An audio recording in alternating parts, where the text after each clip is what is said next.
everyone, thanks for tuning into your reading. I hope you guys are doing well. So today's reading is something a little bit different here. I was guided to do this reading. My guides wanted me to do this, so there must be a need for those of you out there to watch this reading. So what this is called is, what inner child wounding do they have and how does it affect your relationship, okay? So I'm going to use several different tarot decks, as well as I'm going to pre-shuffle oracle cards and have those off to the side. We're going to look at a lot of different things related to your person and their inner child wounding. So, you know, what comes through comes through. I know sometimes people want like a simple answer that's straight to the point, and I would prefer not to hear, oh, well, you didn't talk enough about this or talk enough about that. What comes through is what comes through from Spirit. Okay, guys? So bear with me and just take what resonates and forget what doesn't. So, also, I'm going to do BIBLIOMANCY, I think it's called, where you use a book and open up to a random page, and then whatever page you land on, there's an excerpt from the book that will go along with the reading and help to give further clarification. And at the end of the video, if I can get everything onto one video and not have to upload it in parts, which is always a concern of mine when I do longer videos like this, I am going to read for you guys. We're going to have a little adult story time here. Things Never to Tell Children. It's not a children's book. Okay, so I'm just going to go ahead and put that out there. It says, Things Never to Tell Children. This is a book that should never fall into the hands of children, for it is filled with the darkest truths about life that might unbearably depress the young. However, for the older ones among us, this is a book full of solace, humor, and relief. In a charming, naively illustrated tale, we follow the adventures of Bunny, a version of all of us, as he encounters a series of obstacles that we may well recognize in our own lives. Watching poor Bunny, we end up delighted that we are not alone and perhaps smiling darkly in sympathy with his sorrows. Children might even have the odd peek inside if they dare. So this is one of the books that I am going to use for the Bibliomancy, as well as the Be Good to Yourself therapy book, which I used in a couple previous videos. So without making you wait any longer, for group one, we have little blue baby here. Got my three little blind mice, I guess. They're not blind necessarily, but yeah, that's group number one, the one in blue. And group number two is the baby in the middle in the yellow, and that is group number two. And for group number three is little pink mousy. Okay, that is group number three. So pause the video if you need more time, and the timestamps will be in the description box down below. And so use your intuition to pick, or you can use random.org. I'll link that below as well for those who have trouble picking. It's always best to develop your intuition. You know, the better your intuition is, the better you pick, and the more you're going to get out of the reading. If it's not your reading, you know, it's a general reading, it can't resonate for everyone. You can always choose not to watch the reading if you get into it and find that it's not for you, or choose a different group. If it is your reading, you know, maybe watch another one. Watch all 3, 2, 1, whatever, however many you are drawn to watch, because there could be more messages for you. So that being said, thanks for tuning in, you guys. I hope you get a lot out of the reading. Thank you so much for watching, and I will talk to you in a minute. Welcome, group one. Thanks for tuning into your reading. I hope you guys are doing well. So go ahead and think about your love interest, the person you came to the reading for. I pre-shuffled some oracle cards. We're going to start with the last unicorn oracle deck and then move through different oracle decks, or rather tarot card decks, okay? So think about them. Angel, spirits, and guides, for those who have tuned in to group one, for the strongest collective energy of everyone watching regarding their person. What inner child wounding do they have, and how does it affect the relationship? What inner child wounding does group two's person have, and how does it affect the relationship?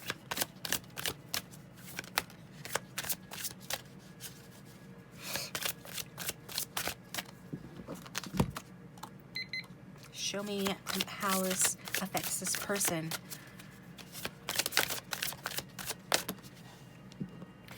We've got the Queen of Swords in reverse. It's interesting. So your person could have some toxic traits to them, to be honest. Whether they're a man or a woman, we've got the Queen here, and with her in reverse, it's a little bit of narc energy here. Somebody that is rigidly logical, unkind. You can be cold, so it can be any or some of those things. I think this might be referring to the archetype card we got representing your person in this question was Midas or Miser in reverse. So this is the shadow attributes, and it says hoarding money and emotions, obsessive fear of losing wealth. So your person, yeah, just like the card says, this person could be a Scrooge McDuck, or somebody that is afraid of losing something. If it's not money, it's something that makes them feel, you know, abundant, something that makes them feel secure, and they also hold back their emotions, which goes along with that Queen of Swords energy. So this is how your person is showing up regarding the question. Their inner child wounding has made them somebody who doesn't share their emotions, somebody that can be cold and too in their head, too logical, dishonest perhaps, unkind, okay, and has obsessive fears of losing.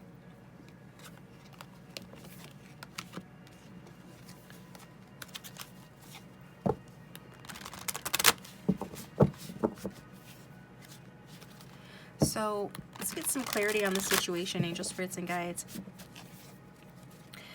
What helped or hindered this person when they were a child in their childhood?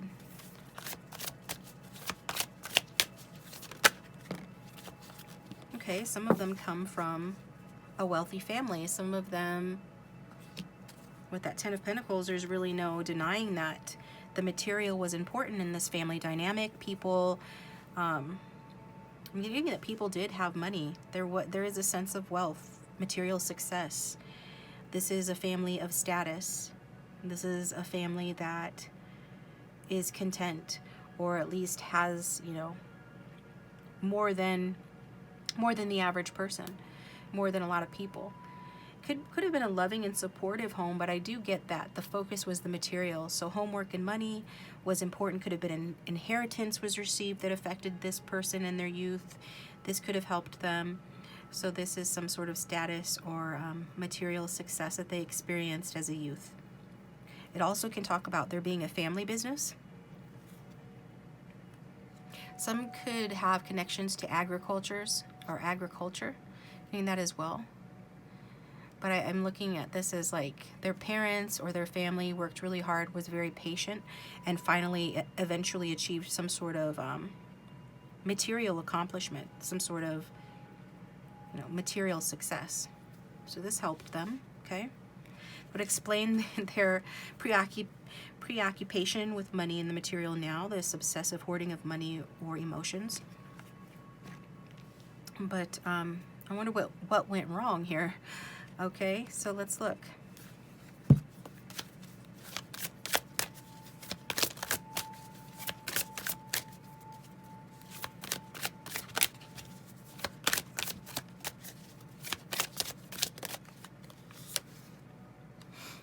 Okay, we have got the Page of Swords, so that's a youthful energy here. And then we've got the Sun in reverse. So I'm getting, there's an overbearing masculine energy in the picture here with the Emperor in reverse. This person could have had some mental health issues, or was just very arrogant. And I get that they didn't give your person enough attention. The Page of Swords is somebody that still has a lot of learning to do. He's an apprentice. He's learning about truth. He's learning an occupation. So if this was a family business, it's like this person was not very nice to them. The one that was meant to teach them or show them the ropes or teach them was not nice to them.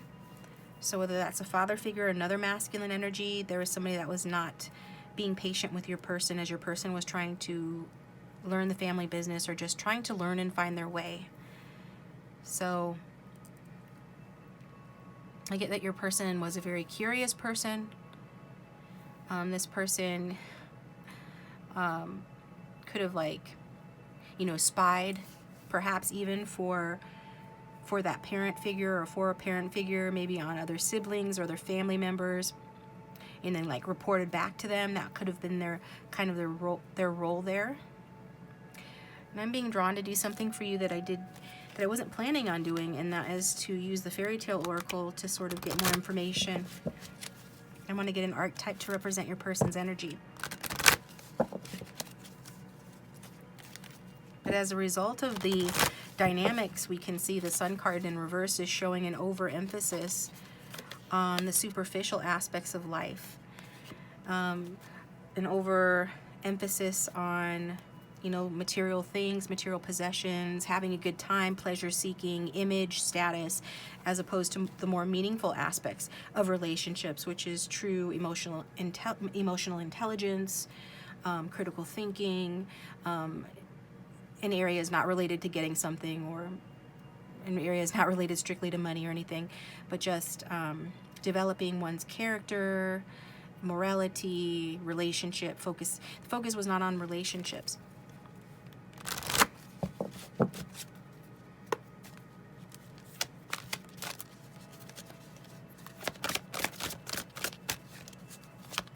Could have been that your person, well, let's see what this card says. Angel, spirits, and guides. Give us clarification, please, on who their person was as a child and their dynamics. Give us some more clues as to their childhood, please. The inner child wounding that they have and how it affects this relationship. Yeah. There he is. That's exactly what I was picturing. That's good. He's one of the few males in that deck. And he's here to say that the focus was on survival. This person had to think fast. They really had to have their wits about them. If you look at, this is a young kid's face, but he's got a very serious expression. He's got his hand on his hip. He's trying to, I mean, he's got a world-weary expression. He shouldn't have that. He's a child. He should be smiling. He shouldn't have that many cares. This person had a lot of cares. They had like adult responsibilities they were trying to live up to as a child.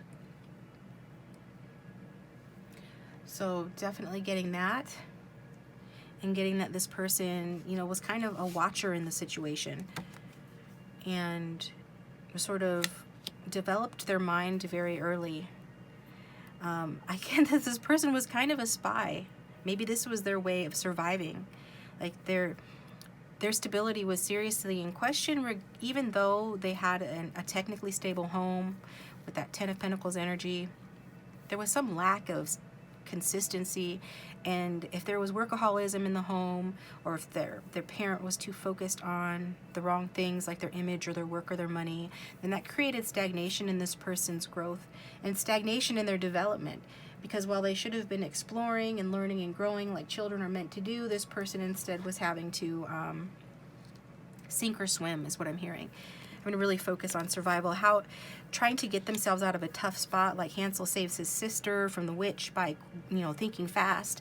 So he really had to be on his toes all the time. In the traditional tarot, the Page of Swords is on his toes. He's got one foot, actually he's kind of tiptoe on both feet. So this person had to stay light on their feet and had to adapt quickly and make snap decisions. And so this person was kind of hyper vigilant, I'm feeling. So that was a hindrance to this person in their childhood. Interesting.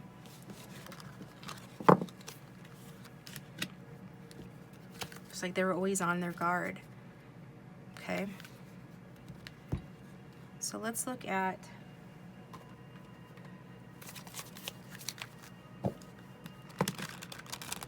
some of the subconscious influences regarding the question, what inner child wounding do they have, and how does it affect this relationship?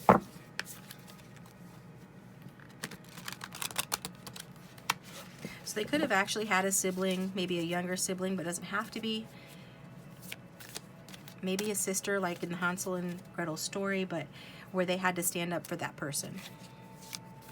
Like there was an abusive adult in their midst. Not necessarily a parent, but it could have been maybe a babysitter that was trying to mistreat or abuse them, hurt them in some way, and your person sort of stepped up to the plate and thought fast and was able to diffuse the situation.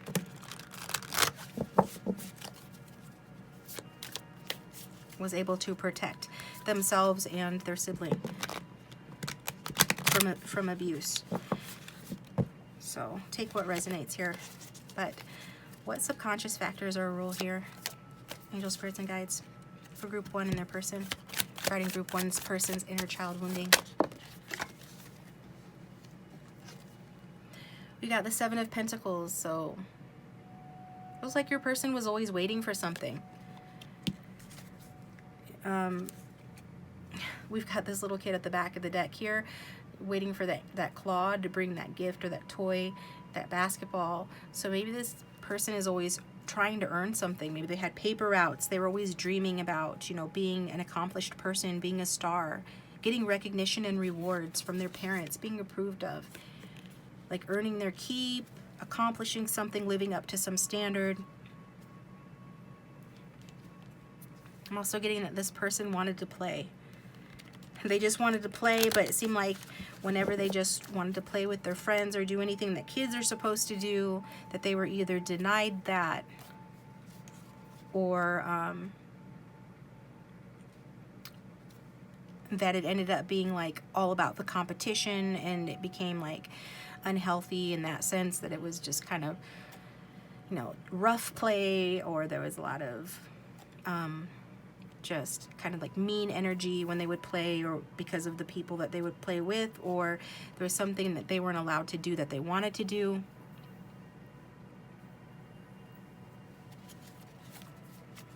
So let's get more clarification.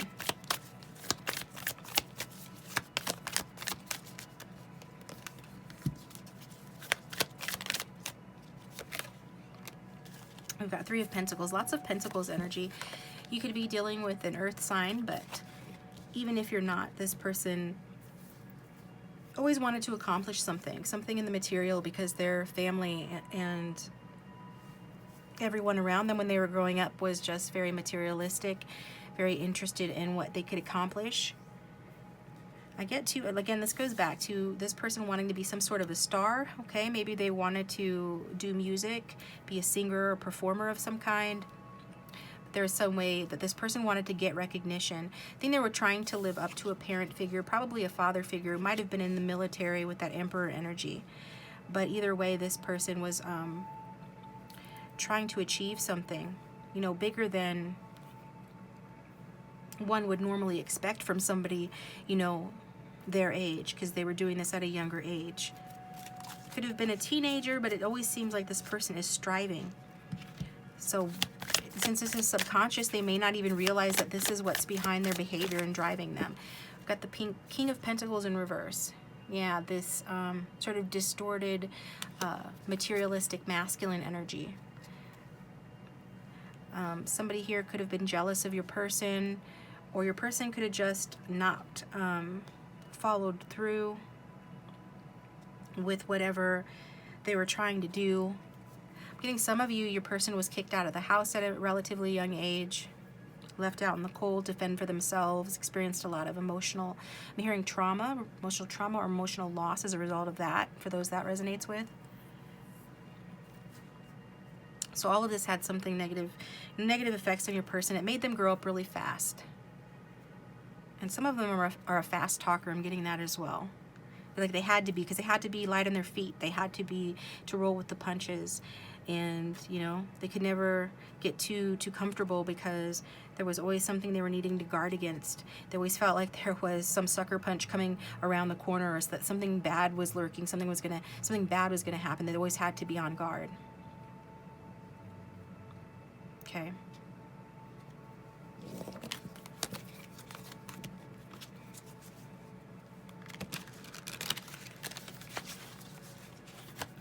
So let's look at, see if I'm being guided to look at anything else here. Yeah, we've got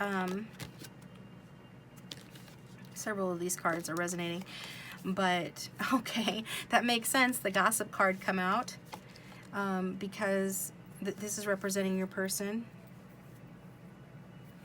The Page of Swords, that's a gossip energy. He can represent gossip. So this is just validating what I was saying about this, your person as a young person or as a child, you know, they were either around gossips or they participated in it. I think at a young age, they did participate in it, and you can't really fault them, because they were just trying to survive. They were doing what they needed to do to survive.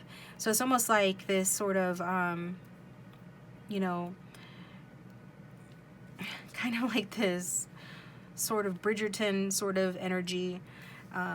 If you ever watched that show where the girl is, you know, she's gossiping. She has her gossip column or whatnot, and it's all meant to, you know, sort of give her purpose. And I don't want to get into that too much, spoiler, but also I'm getting that something about this person, kind of like Game of Thrones type energy too. I don't remember the guy's name, so I'm not allowed to help, but yeah, just needing to be on their toes and using information to protect themselves and to advance their agenda. And they learn that very early on. They could have learned it from a gossipy person in their midst, but either way, your person's light traits is awakens consideration for the feelings of others, honoring trust. So one of the good things, this did come out in the upright, about the environment that they grew up in and how they were raised, and being gossipy themselves or anything, being very curious for sure, absolutely, this was a curious child, is that it awakened their consideration for the feelings of others, and it taught them the value of trust. Okay? Whereas I get that this person did not experience a lot of a sense of trust because they were dealing with that Emperor in reverse energy. And like I said, Emperor in reverse is somebody who is immature themselves. They have a problem with power. They have a nasty ego. They're not the greatest planner. And so this person kind of was raised around narcissists. And I feel like some of those traits rubbed off on your person because your person is this king energy as well, which is man, authority, male sexual energy, things pertaining to the law and justice. So they could be dealing with the law, have dealt with the law. That's played a significant role in their lives, or they have a profession in that field. But I don't feel like it's going that well, as this is sort of like the underdeveloped energy of your person. It's like they haven't accomplished becoming this king yet. I do think that they try really, really hard, though. They try really, really hard to become that king. Some of them are workaholics. We've got take a break, life's work, not a season, get off the treadmill. So this person needs to stop and breathe more. But with that Three of Pentacles energy, it's like they don't even understand what's driving them. And that's a subconscious need to prove themselves. Okay? So let's look at the past, what happened in their childhood. Like, if we can get more information, get more specific information, Spirit, on what happened in this person's childhood to make them behave this way.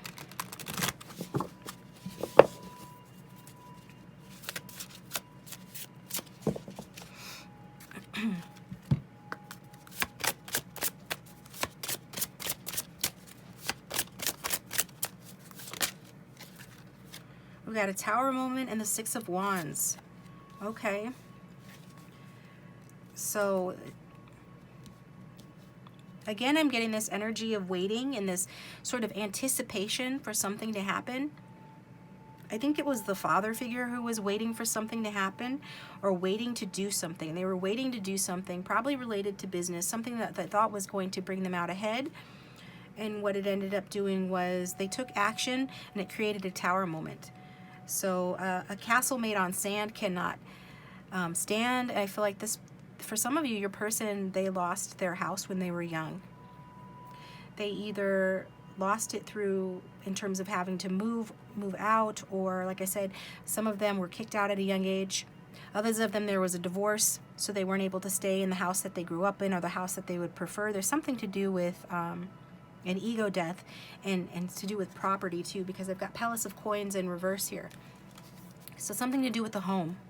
That Palace of Coins, it sounds like the Ten of Pentacles. I always think of like a big, like a manor house or something with the Ten of Pentacles. So I feel like this is what happened in their past here. Now, if it didn't happen to them, it could have happened to the father figure, and this is what drove the father figure to become who they became, which is somebody that is, you know, very, very much in their mind, a good communicator.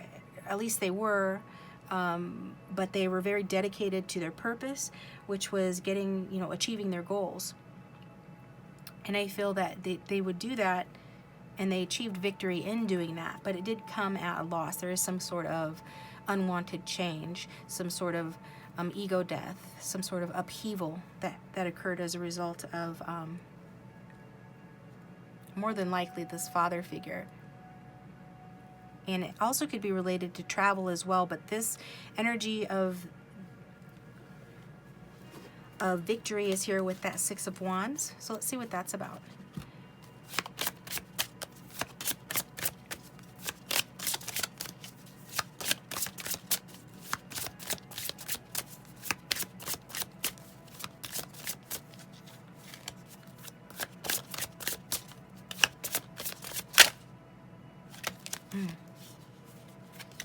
Okay, did anything flip over? Yes. We got King of Swords. So that's air sign energy. Okay. Somebody here is a Gemini. So as the King of Swords that had this victory, I feel that this there was a heartbreak that occurred.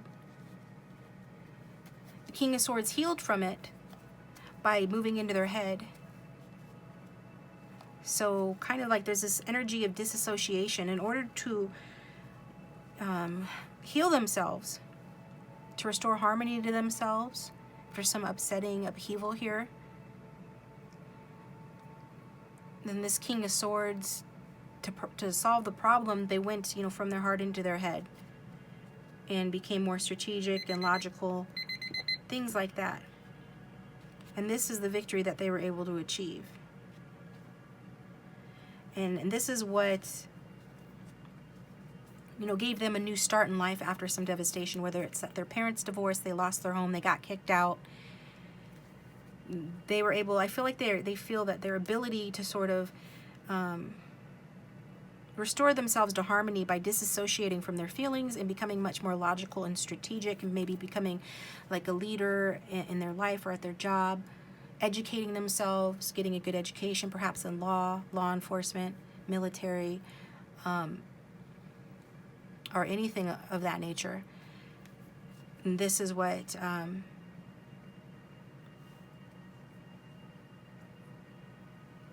you know, this is what helped your person, I feel,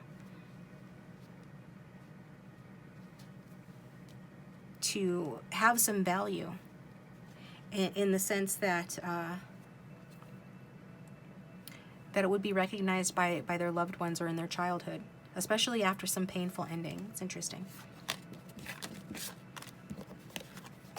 So if you know what that's pertaining to, feel free to let me know in the comment section down below. And so let's look at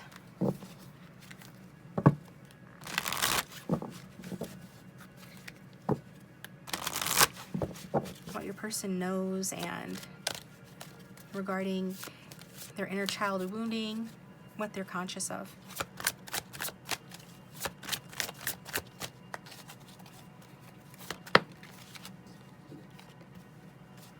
We've got the King of Cups here.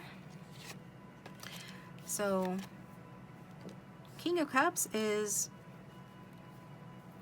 you know, as a general energy, somebody that is supportive, a leader, tolerant and empathetic, probably has a lot of friends, goes out of their way to impress, okay?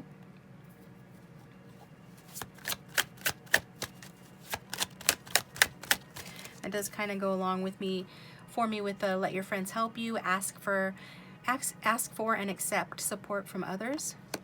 So I'm getting that goes with that King of Cups, that this person, you know, they know that they have to ask for help from others, that they can't just rely on the material. They can't just rely on the values that they were taught growing up, or the lack of values rather that they were taught growing up. It can't be all just about money and status.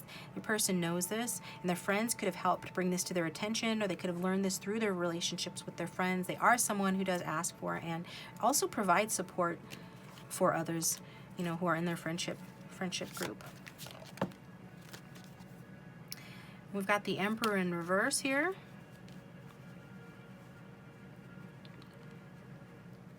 So they could have gotten some therapy regarding their father figure leaving them out in the cold. Maybe this father abandoned the family when he was young, or it, you know, caused the divorce, and was a bully to your person. Could have been a stepfather. It doesn't have to be like a biological father, but whatever this masculine energy is here, I feel like your person was very put out. We got the Tower again. This person was violent with your person, perhaps, for some of you. And I'm getting, though, that your person has done a lot of work through their friendships and through getting help. They have developed emotionally, which is good. That's quite a leap from what I was getting, you know, a little bit ago. This person is developing and has developed emotionally, developing emotional maturity, becoming more in touch, you know, with their emotions, not denying their emotions the way that they were, not replicating the behavior of this Emperor in reverse, who left them out in the cold or made them feel like they were no good or put them at a loss.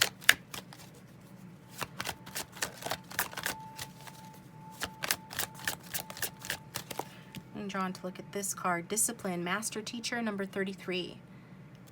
Okay, so while this person might, we've got 5 of Pentacles at the back of the deck, this person might have kicked your person out or been really hard on your person when they were a child or growing up, because they thought they were being a disciplinarian, that they thought they were doing it from a place of love or to help your person.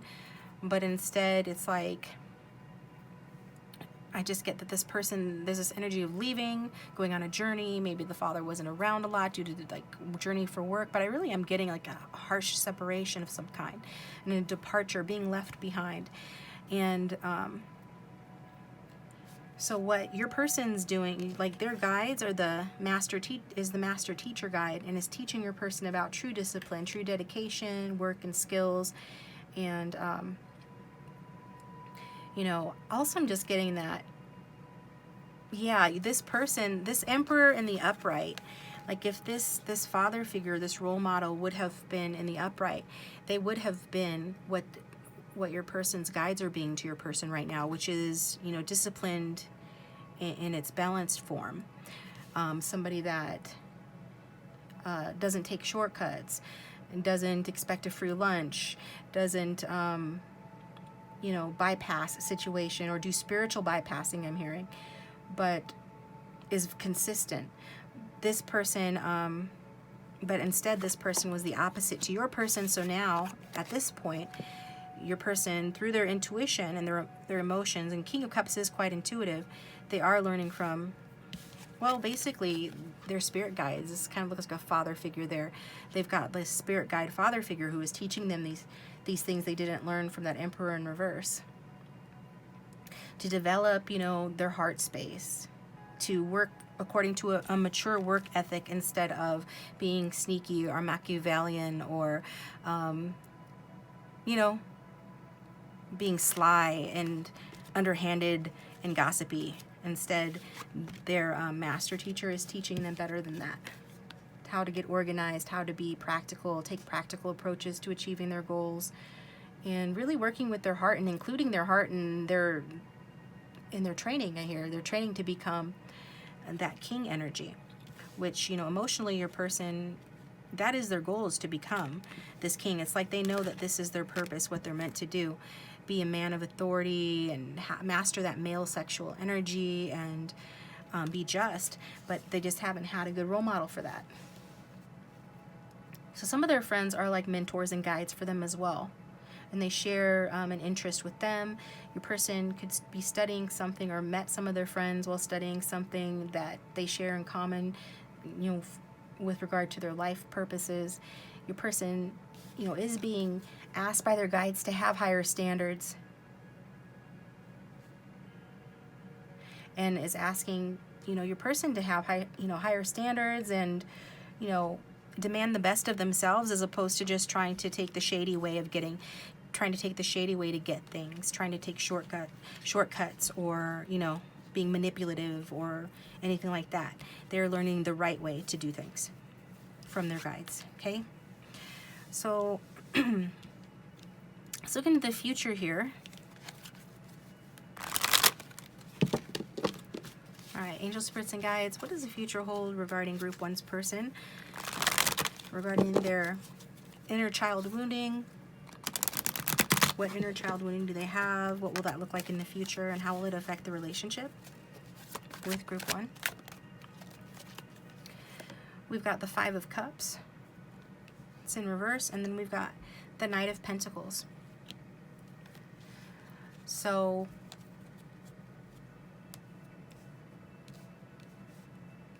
with that Five of Cups, it shows that there has been some sort of loss, grief, or regret here. Somebody has felt abandoned. This could be your person, or it could be that this person abandoned you. But take it how it resonates. I get for some of you, this is somebody from your past. But either way, this is, I feel it's a reflection of this person's past. The sense that they felt abandoned, because we saw that already. So going forward, they heal from that. And going forward, they move on, they forgive who they need to forgive. Maybe this Emperor in reverse, hope returns to them. They continue to recover. Some of them are getting therapy, getting help.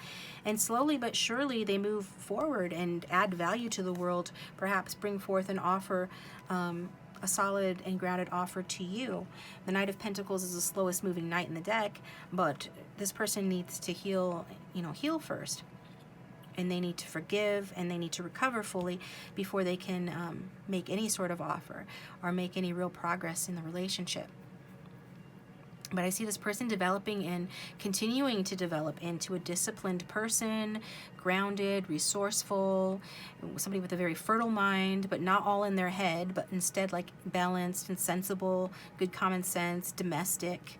Not all just about work, work, work, although this is still going to be, this person's still ambitious. They're ending just being all about work, work, work, and instead, because I feel like that's gotten overwhelming for them. They've gotten a lot of frustrations trying to be that way, and it's delayed their progress, and maybe it's got them left out in the cold, or they left you out in the cold. It's made it difficult for them to see their path forward, or who's the right person to commit to. It's kind of encouraged commitment issues, for them, because they haven't been able to commit in a relationship, a lot of them, because of their being focused on trying to live up to something, or having a chip on their shoulder from their past and being too focused on the wrong things. So this person's getting more real going forward here.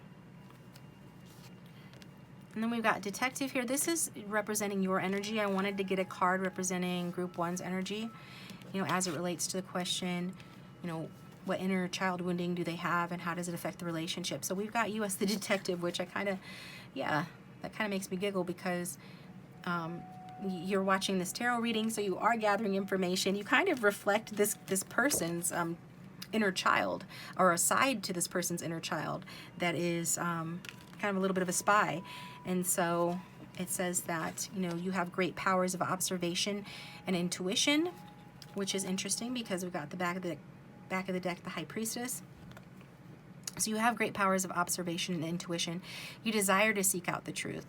So I think a lot of what I'm saying, if this is your reading, you already know this, or it's validation for you. It's just adding a little extra information to validate your intuition about this person and what you've already gathered, regarding this person.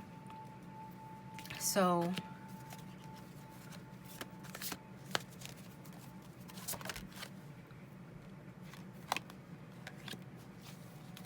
yeah, there's something about you that some of you could be an air sign.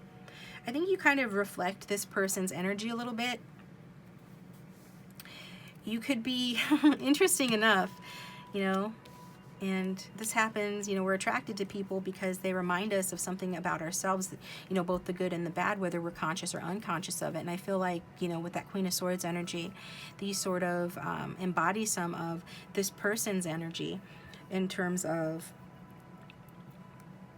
being in your head a lot, being focused on your own interests, cutting people out that aren't on your team, being very very shrewd. Maybe you work in law, maybe you are very mind identified, and so it's kind of, we saw earlier the King of Swords, so I feel like you are a match to that part of this person, but this person is developing their emotional side more.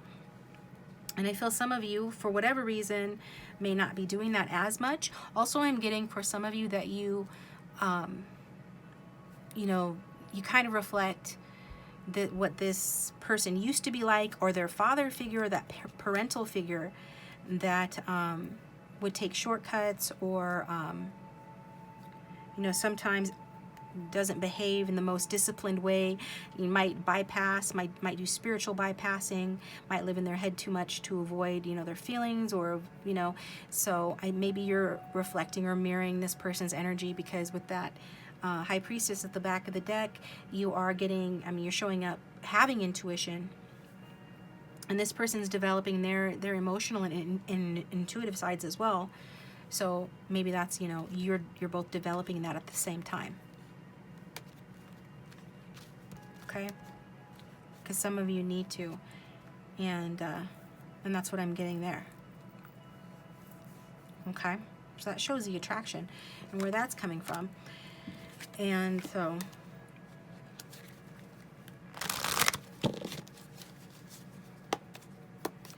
let's see if we can get a little bit more on your person's inner child wounding, and how it affects this relationship. We see that, like, you have a similar personality to your person, or the way they were in the past. Excuse me. And that, accounts for the attraction, but how does it affect the relationship? Their wounding affect the relationship at present? Well, it makes it burdensome for you guys to have a balanced and mature relationship. There does seem to be the need for repair work on the relationship. Somebody could be not really focused on this. One or both of you could be workaholics, but either way, I am seeing, like, there being burdens, a sense of oppression, of that this is a difficult, this person's inner child wounding obviously has created difficulties in this relationship. And it has to do with this person worrying about money a lot, I feel. They're getting over that, but they still have, some consciousness about, poverty mindset, especially if they had it rough when they were young. For those that resonate with them being thrown out at a young age, being left out in the cold, they experienced loss or a bad breakup or divorce, and they went with the parent that had less money, something along those lines, that this person still contends with issues around that. Also, this person just, maybe you both do, have an issue being vulnerable, or have difficulties being vulnerable. Vulnerability seems to be an issue or a difficulty in this connection too. So it's this real need to work as a team and to expand the connection. There's this need to, make a decision, take action, and wait for that action to pay off.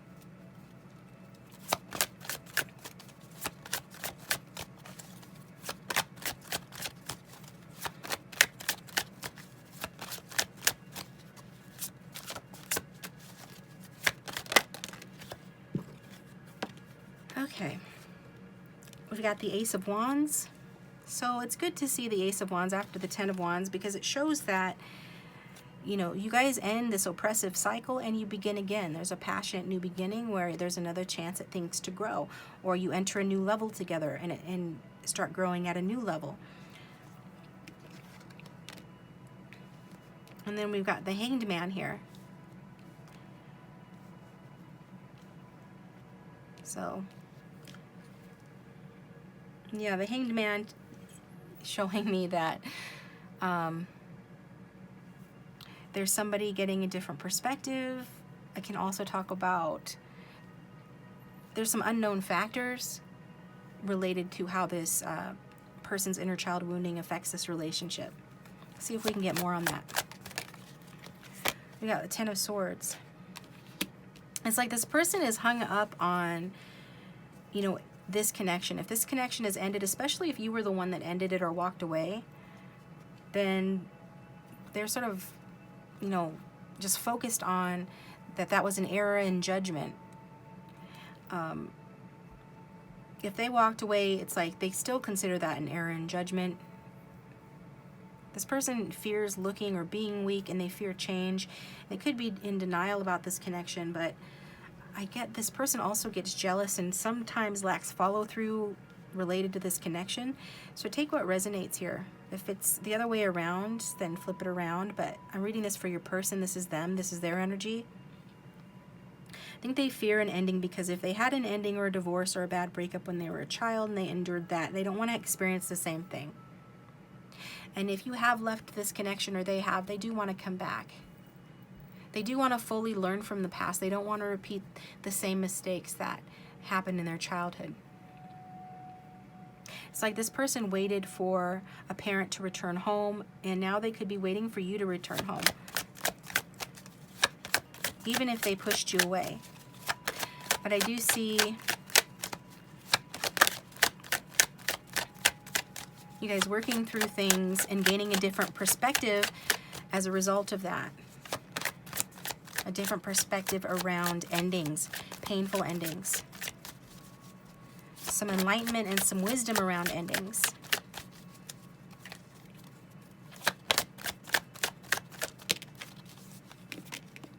And this has helped this person to realize that you are their Princess Charming, or that they want to be your Prince Charming. So once they get off of their hang-up, they're going to come down from that tree, having reflected and meditated on what they want to do. They'll take the path that they choose to take, which is a path towards you with that cup of love. They want to go on a date with you, or at the very least have a positive change in this connection with you. So this person could have really broken your heart, but even if they didn't, I think that they're, there's some restrictions about you guys, sharing equally with one another, being able to be vulnerable with one another. And I see this person changing. Or there's this desire to start over and have a positive change in the connection. So I'm going to go ahead now and, do my book, Bibliomancy here. See if we can get some further guidance from the decks or from the reading using the book. So, angel spirits and guides for those who have tuned into group 1 regarding what inner child wounding their person has and how it affects the relationship. Can we get some clarification on the reading, please? We've got number 22. When you're harassing yourself, stop. You do it when you need something. Figure out what you need and get it. Okay? So you can see this person in the mirror harassing themselves, giving themselves a hard time. If this is a message for you, you can take it for you. I think that this is probably this person's energy too, at the very least, because with that Sun card in reverse, I feel like this person just felt like they didn't live up, that they were not living up to the expectations of their family in some way. And so this person has been a miser and still, comes across in a miser energy where they hoard their emotions and they have obsessive fear of losing. And that's how it affects this relationship. So they could, if they're harassing you, or if they just harass themselves, and you might not know that they do this, they do it in their own head through negative thinking. This person needs to figure out what they need and get it, as opposed to just giving themselves a hard time and beating themselves up. Okay? And if they're in therapy, that's going to be very helpful for them. Okay, and then last but not least, we're going to get from Things Never to Tell Your Children. This is from the School of Life. So angel spirits and guides. Let's open up to a page that will give us a message to further clarify what inner child wounding group 1's person has and how it affects the relationship. Okay, it says, sometimes Bunny longed to believe in a giant rabbit in the sky who would look upon his failings and follies with generosity.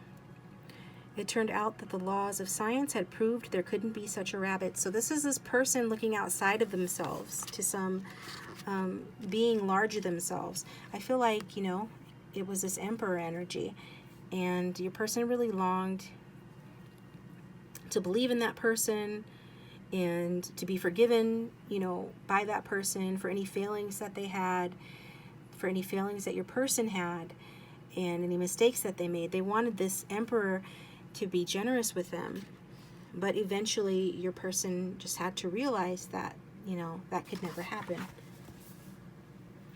And so they need to forgive that person to move on. I'm gonna read this. If I can get all of this all onto one video, then I will read this book at the end of this video, but it just depends if YouTube will let me upload everything, because these readings are longer than I wanted, but that's okay. I'm just concerned about being able to upload it all together. So if you're interested, this is I think this is an insightful book. I like it. You might like it, and so look for the timestamp for this, in the description box. Otherwise, thanks for tuning in, guys. I appreciate you. If this did resonate and you'd like to share your story, I'm interested to hear it. You can leave it in the comment section. If you'd like a private reading, my contact information is in the description box. And thanks to those of you who have gotten extendeds.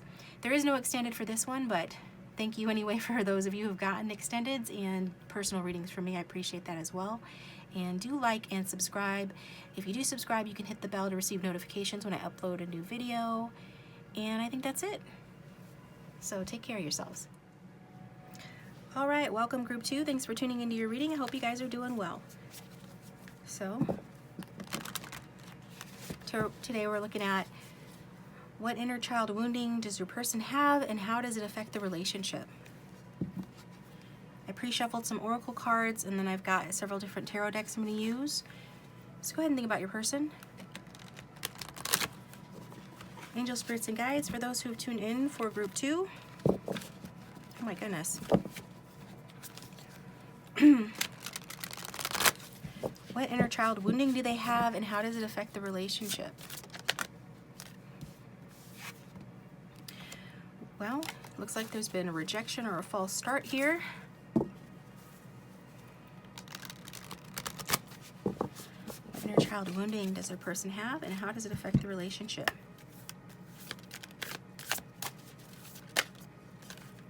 Got the Page of Coins. So some of you could be dealing with a younger person or somebody that's young at heart. Some of you are dealing with a student.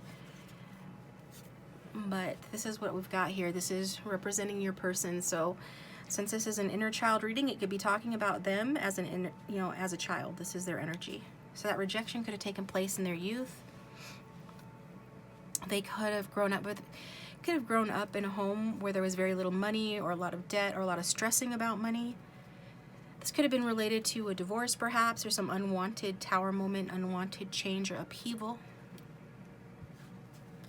I'm getting that a parent losing his or her job, really through this connection into instability. For some of you, this is part of your person's inner child wounding, okay? So I did pull some archetype cards. We'll look at what they have to say. Yeah, I think this has really taken a toll on your person with the Seeker card and the Child Magical in reverse. They're just always trying to see the value in things and not really being able to do that. They can be a bit of a pessimistic thinker. They could be very sensible, very grounded and down to earth, because this is earth energy, but the shadow side of earth can be quite negative or pessimistic. Doesn't really see the magic of life, is only really focused on the value of the material. The value of material things, work and home, the practical, tangible things they can touch and feel. You can see her expression. She's kind of side-eyeing this coin. So in this particular deck, she's not really admiring the coin, more so she's like assessing it. And that goes along with the Child Magical card, which the shadow trait is pessimism, depression, and belief and disbelief in miracles. So because of whatever upheaval happened in your person's childhood, whatever rejection they experienced or stress over money, it did cause your person to be more pessimistic. Perhaps they struggle with depression, or they did as a child, and this is a very practical child. They might not have ever believed in things like the Easter Bunny or Santa Claus, or they didn't believe very long. It's that sort of energy that the card talks about. Believing that energy and action are not required for growth. So it's like this energy of why even try, right? Why even try, because nothing grows, nothing changes for the better. It's just sad. But their light attribute is a thirst for wisdom and truth wherever they are. So it's like, this is a smart individual. This, Page of Coins is like a student, a messenger as well, but very much somebody that likes to learn to do things, quote unquote, the right way, according to, whatever is most efficient and makes the most practical sense. And so this person, despite their misgivings or, their just general lack of enchantment with the world, even as a child, they wanted to learn and seek, something better for themselves, seek some sort of wisdom or some sort of truth, and sort of wherever they were just trying to understand things so that things could make sense to them in a way that I think would motivate them to keep going, or to just give them a purpose in life when there seemed like there was no purpose, or that things were just never going to get any better.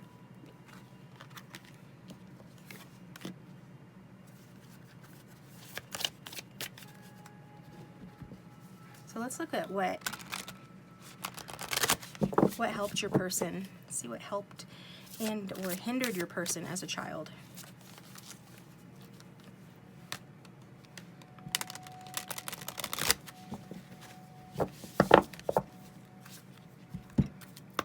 What inner child wounding does group 2's person have? And what helped or hindered them as a child?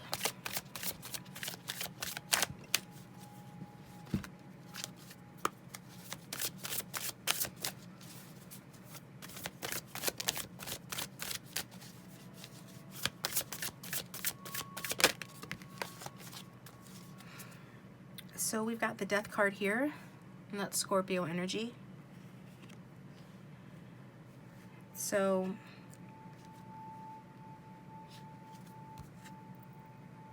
I'm getting transformation. That's the first thing I'm getting, okay? I also am getting some sort of, I hate to say it because the Death card very rarely does mean a physical death. But with that Tower energy that I already saw, I feel like some of them did experience the death of someone important to them when they were young. Some of them lost a family member. I'm getting like a masculine energy family member. It could be a father for some, but just generally speaking, like an older masculine energy. Grandfather perhaps, teacher, something like that, caretaker of some kind. And that was a wake-up call. So I'm actually getting with the Death card that this both helped and hindered your person. I think it was sort of the thing that disenchanted them on the one hand, but it's also the thing that, with that Judgment energy, gave them clarity. And clarity about their life's purpose and about what kind of person they wanted to be. And they didn't want to be somebody that was overly sentimental. It's like they had to grow up fast. So they kind of gave up some of their reverence for like the sacred beauty of life and believing that anything is possible, because they had this huge upheaval, this huge ending or disappointment. Something ended or someone ended, and your person learned from that, They kind of got put on their path as a result of that.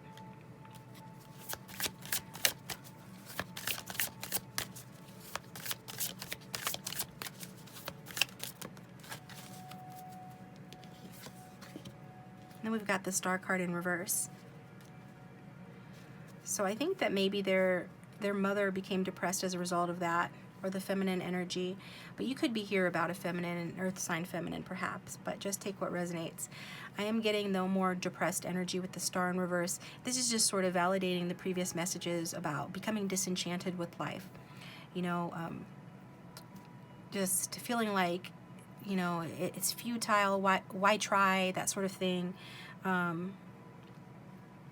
they did continue to look for reasons to try. Because of the depressed energy, they just didn't see where, putting energy into any sort of action would actually benefit them. And they could have learned this from a loved one as well. I guess some of them felt punished by that Tower moment or that death. This, for some reason I'm getting Capricorn energy.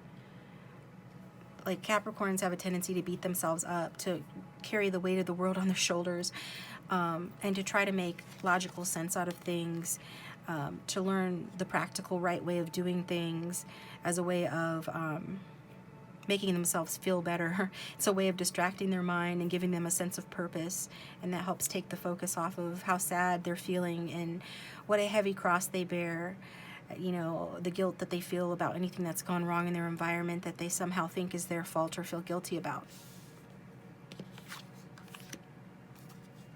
Okay, so that's what I'm getting there.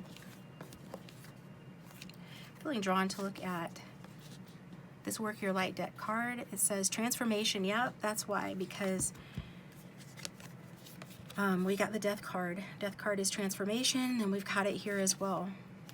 Things are changing at a cellular level, deep healing, okay? So this was meant, whatever this upheaval was, as painful as it was for your person, you know, as much of a loss as it was to them, both financially and emotionally, you know, however hard it was necessary for your person's transformation, even at a very young age, to change on a cellular level, like the card says, to, you know, affect deep healing, or put them on a path to healing, or seeking about healing. Okay, some of your people could work in the medical field or healing professions because of, you know, what they've been through. Okay, so there's that. Let me get the next deck.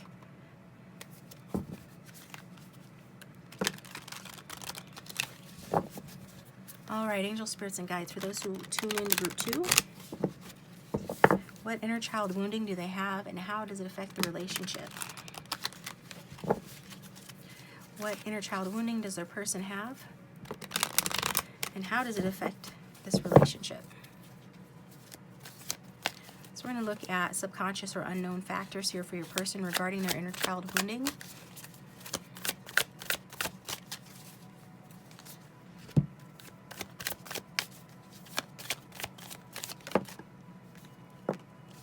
Got Three of Cups. Just general lack of fun here with the Three of Cups in reverse. So this person, I'm just getting like they feel unsupported, and we've got the Four of Wands in reverse too. So the Four of Wands in reverse talks about, you know, arguments in the home, losing a home, moving out, a parent moving out, or somebody leaving. And then we've got the Three of Cups in reverse. When the Three of Cups is upright, it's about being supported, you know, being around friendly family members or friends or circle of support, celebrations. And in reverse, it's just that your person is so serious as a result of whoever left, as a result of the instability, as a result of that death.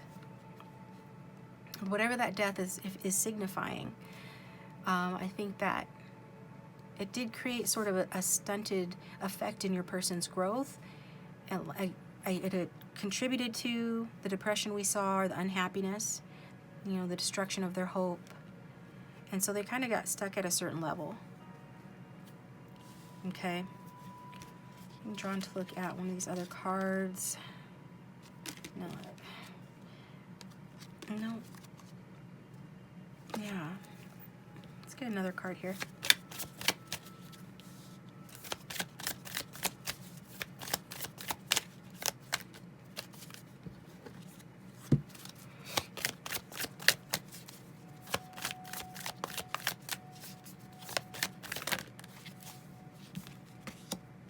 Yeah, some of your people did find like a support group amongst their friends or at school. I'm hearing school chums. I don't know why I don't usually use that word or those words or say it like that, but amongst their friends, they could have, it could have even been like an after school job where they found some sense of purpose.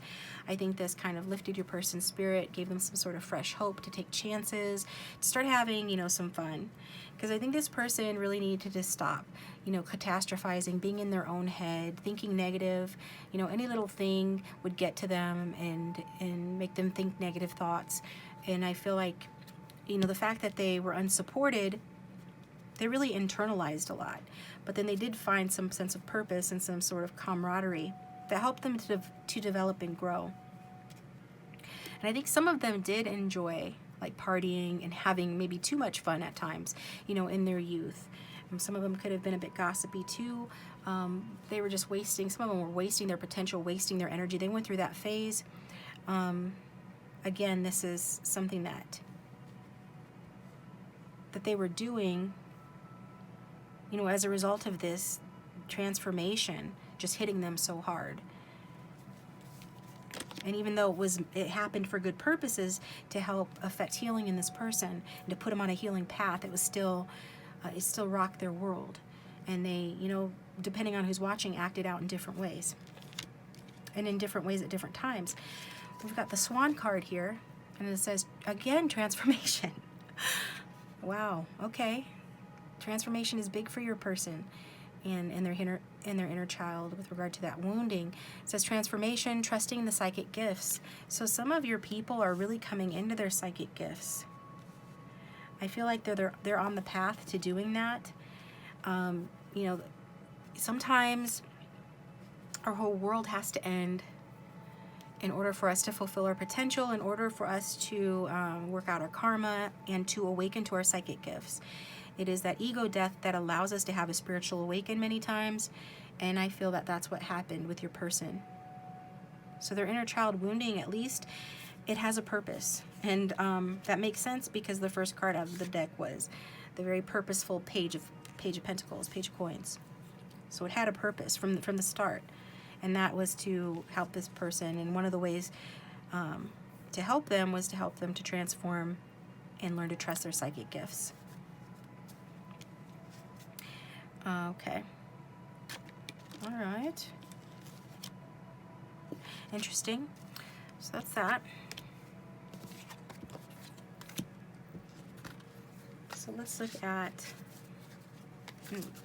person's past here. Let's look way back into their childhood and get some more information. Angels, spirits, and guides, can we get some more details about their childhood, please? Childhood issues and what inner child wounding that group 2's person has. Like, what happened? Can we get more specific? Is there anything else?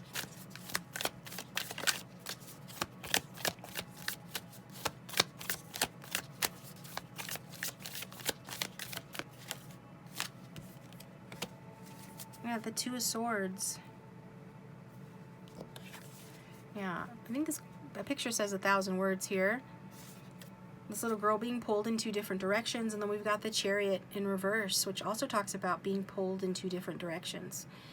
So it's like, you know, as a result of that Tower moment where there was a death or a divorce, it was like they needed to go. Maybe they were passed around between, you know, different family members, had to live with different family members at different times. Maybe it was a custody battle between a father and a mother. And that's what happened to really confuse your person, make them like feel like giving up on their childhood, giving up on that childlike wonder. It really impacted your person and caused them to lose direction. And I feel like some of the time, you know, somebody would need to come or say they were coming to see your person, and then they would have travel issues. Maybe they lived at a distance or there were vehicle issues. And so your person was left, you know, confused about, you know, why didn't this person pick me up when they said they would, or how come they didn't come to see me or anything, or take me where I need to go, that kind of energy. I feel like your person was very overwhelmed. There was some sort of compromise that was being made, but I mean, it might have made sense to the adults, but all it did was confuse your person. Aw, confused them really badly. And was overwhelming. We got the 7 of Pentacles here. Yeah, definitely getting this feeling of waiting. You know, waiting for, like I said, somebody to pick them up, somebody to come see them. Always like your person was having to be very patient at a very young age, having to work hard, you know, harder than other kids their age, that any success that came to them was always delayed. It was like always waiting for something to happen or waiting to get something. With the Sun at the back of the deck, I feel like they're just waiting always to be able to be a kid again, because the Sun card is a very childlike energy. It's about just being joyful and happy and carefree and having a good time, and pleasure seeking, and playing in the sun, playing with your friends, and just being happy, being a kid. And your person was always waiting for the opportunity to do that, but they have such a serious energy, which I feel the shadow card is talking about here, because this is their guides, the guides that are working with your person. Number 25, the divine healers, is the shadow energy. So you're trying to help your person overcome some of their shadow issues here, working with them on their shadow. So I think your person has some anger issues. They could want to, they could feel like they want to, take revenge on someone that hurt them, or they could be the type that holds a grudge or anything like that. This person could feel spite about the way that they were treated as a child, or what they didn't get, or just not being able to grow up like any other regular child, that they had to grow up too fast and be too serious. So I feel like this person could be very sarcastic. They could make condescending remarks. They could be very sharp with their words. This is, for me, more Capricorn energy, to be honest, but it doesn't have to be. Your person doesn't have to be that. It's just, this is the energy. They have some heavy Saturn in their chart perhaps, but it's, that your person can be somewhat aggressive at times, and so that's why, and that's one of their shadows that they have here. They can be belittling, and it's all due to just, feeling guilt, internalizing things, that taking on responsibility for things that's not necessarily their responsibility to take on. And so I feel like, they just had to grow up too fast, and so that this has resulted in your person having a lot of shadow issues that they need to deal with. And so it's like this person needs to learn how to ask for help and to accept help. And this person has difficulty showing their vulnerabilities, and the reason why they lash out with sarcasm or rude remarks or impatience or just like anything like that, whatever it is, it's because they reject themselves, so they attack others, as a result of that. So it's this whole projection thing. They don't like themselves, so they take it out on other people. So this person needs to ease up. They're just too serious, and that's what their shadow work is about, and it's related to this not getting to be a kid.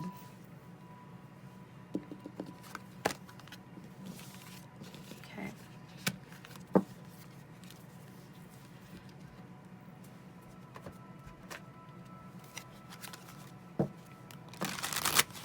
All right, angel spirits and guides. What inner child wounding does group choose person have? How does it affect this relationship? We've got the Knight of Pentacles in reverse. Yeah, some more earth energy in reverse. Inner child wounding. I think this person knows that they can be very stubborn. Maybe they're a little lazy, or they take a very passive approach, or a little lazy towards the effort that they need to be making. Some of them could not be working, or they're stuck in a rut right now. Some of them could want, seek partners who can take care of them financially or otherwise, to sort of unconsciously make up for what they didn't receive as a child. They're trying to live out their childhood years, in the present. That will resonate for some.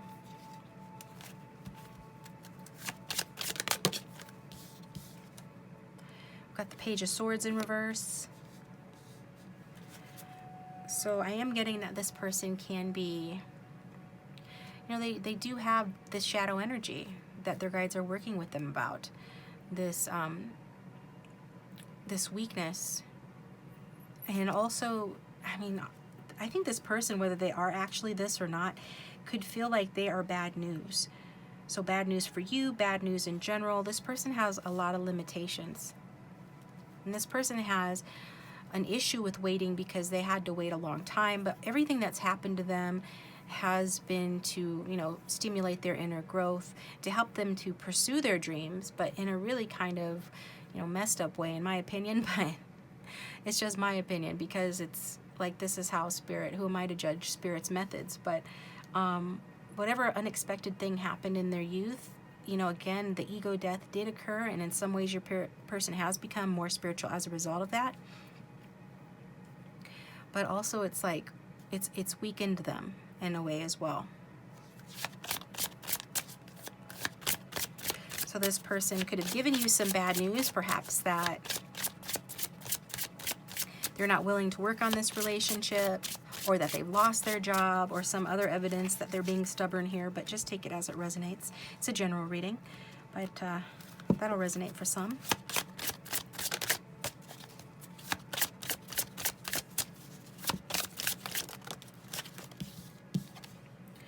And then we've got the Queen of Swords. We got a lot of people here. Air sign energy and earth sign energy. So, you know, maybe you're the Queen of Swords and you're just not going to deal with this person. Maybe this person knows that if they were to, you know, come at you sideways, if they were to be disrespectful with you, that you would cut them out, that that as smart of a mouth that they have, you have an even smarter one, or that as smart as they think they are, that you're even more intelligent. It's like they know that that you can more than handle them, okay? That they are basically light duty or light work compared to you, or to you they're light duty. So they know that. I don't know why that's coming through, but it is. I feel that this person feels like they're a burden, and I can't tell if it's that they are a burden because they behave like a fool. Like I said, they're trying to make up for lost time, kind of having a second childhood, or if they really are, if they're just doing that thing that some earth signs do, or this energy that I'm getting of someone who just, you know, internalizes a lot and puts themselves down, or you know, feels guilty really easily even when things aren't their fault. So I think it's probably some sort of combination of that. Okay.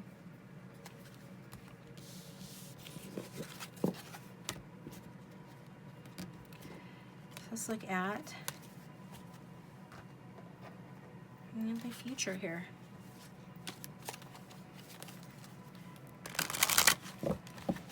Regarding Group 2's person's inner child wounding, going into the future, angel spirits and guides. What is going to happen with that, with their inner child wounding? What's that going to look like in the future, and how does it affect this relationship?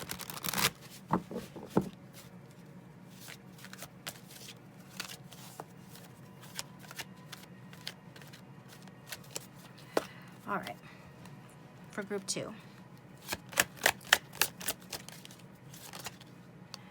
We got Ace of Wands.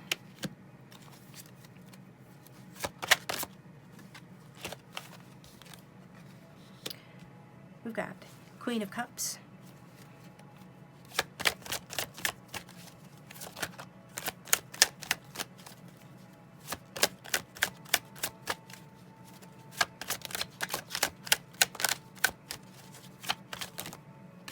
That's too many.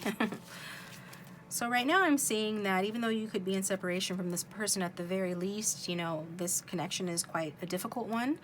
There could be challenges related to equal give and take, and both parties investing or putting the effort into the connection equally. It looks like your person isn't putting the effort in equally, but they know that they have to, because you're not gonna suffer fools. You're not gonna deal with them much longer if they don't, if you even still deal with them at all.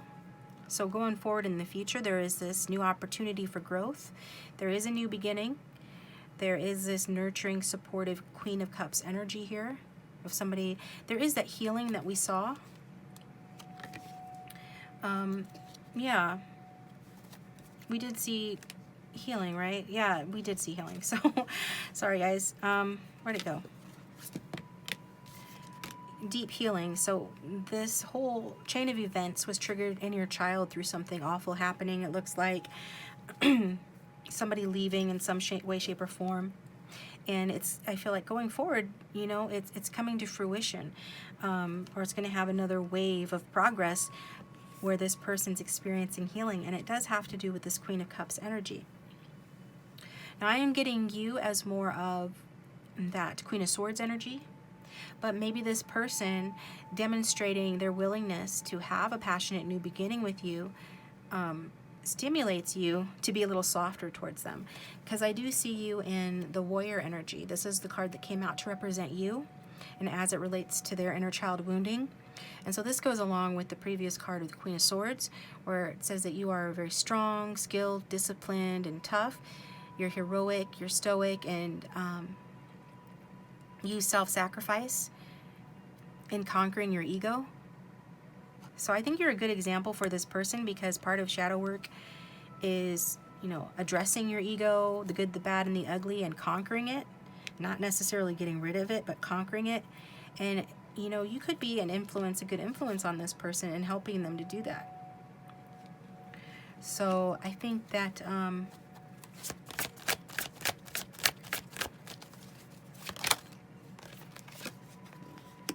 we've got the Queen of Cups walking away here. You could walk away from this person, whoever this Queen of Cups is representing, but I don't see you forgetting about this person. I think if you would walk away from this person, it would be a repeat of what happened to them in their childhood. They would be heartbroken over it. But I think it's something that could be destined for some of you to happen. In order for this person to get clarity about their truth and what behaviors they need to cut out. Okay? Because we do have the pay attention to red flags. The signs are cautioning you that come out as well. So it's like, if this person doesn't, you know, share with you some words of affection, doesn't communicate with you how they're feeling, it doesn't get over their shyness, doesn't sort of, you know, demonstrate to you that they're growing, that they're really growing and no longer going to be immature, then, you know, some of you could very well be walking away. And in that case, that would be this person's karma. So if you've already walked away from this person, you've taken your cup and your loveliness and your healing energy and you've walked away from this person, you know, it was this person's karma for that to happen. Okay? And I know it sounds, it could sound kind of harsh, or sounds kind of rough. And I don't think, like I said, I don't think you forget about this person. If you did walk away, you clearly haven't, you're watching this, but when you do walk away, I don't see you forgetting about this person. I definitely get this person is not going to forget about you. They're not going to be able to move on. But I don't think they need to move on in order to heal from the pain that you're leaving will or has caused them. I think that this is to help this person grow emotionally. So while they'll still be thinking about you in their heart space, they will learn about forgiveness, and they will learn about hope returning. They will learn about recovery. Because something about this relationship dynamic and you're leaving, like, it re-triggers those wounds from the past, and it makes them, I guess it makes them reflect on their non-committal energy and their poor choices, and why they struggle and why they feel overwhelmed. And they learn, like, a lot of it has to do with, you know, their desire to not be alone, their paranoia, their skepticism, and that they need to be less defensive. And if they're defensive, why are they defensive? And also, for some of them, it's to help them with their spiritual awakening in terms of having faith. So it's about getting this person to, you know, check their ego. So you are guided to, you know, pay attention to the red flags. And I think that you walking away makes this person pay attention to their own red flags, because it makes them question why you walked away. Why does this keep happening? Why do people keep leaving me? It's awful, but it happens. It's karma, and it's being worked through. And some of you, this person has to deal with, you know, the fact that they need to start putting more effort into the things that they want. But it's, you know, some of them it's not just laziness, it's legit depression. Some of them it is, but they just haven't had the self-love or the emotional, I want to say acuity, but I'm not sure that's the right word. They just haven't had the emotional intelligence, I guess, to do what needs to be done until they receive the consequences, you know, of their actions by driving you away, or by you just simply recognizing that these red flags aren't going to fix themselves, and that only this person can fix them, and that you need to just, even though you're strong enough to deal with this person, you don't have to deal with this person, right? So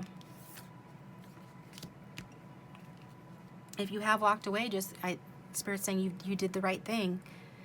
It would not serve you to have weak boundaries with this person. Your plans to progress this relationship will just continue to stall out. This person will just keep being a quitter until they're forced to face themselves, basically, and face their conflicts, face their inner conflicts, and deal with it. Okay, so that's what I've got there. So that's how it affects your relationship. I'm going to get the books here. So angel spirits and guides, can you get us more clarification on this reading, please? Did we miss anything? What else do you want to add about Group 2's person's inner child wounding and its effect on this relationship? We've got number 18. So it says, when you feel alone, know there are people who want to be with you. Fantasize what it would be like to be with each of them. Decide if you want to make that happen. So this is what I was saying, that this person is going to continue to think about you. And if you've already walked away, they continue to think about you, fantasize about you. And this is what was meant to happen. You're getting the desired effect. Okay? This is to help this person wisen up and complete these human lessons that they're learning. And so this person doesn't like to be alone, but they need to be alone in order to really reflect on what they want, who they want to be with, and to make the appropriate decisions, and, you know, to put forth the effort to make things happen. And if that's to be with you, then that's what they need to do. But that's something that starts with them, that they have to do. And your leaving gives them the opportunity or the chance to do that. And then from this book, Things Never to Tell Children, we've got the school that's from the School of Life, and let's do the same thing with this book. All right, angel spirits and guides for those who will choose. Group 2, what inner child wounding does a person have, and how does it affect this relationship? Okay, it says, while brushing his teeth, Bunny sometimes thought briefly that it might be nice simply not to exist. Yeah. So this person this is their depression. This is their disenchantment with life. Their inner child wounding makes them disenchanted with life, disenchanted with, everything seems redundant, disenchanted with the ordinary, like, aspects of life. And this person just is very, very down. It just seems like pointless. Everything seems pointless. But this is what they were meant to go through. This is their karma.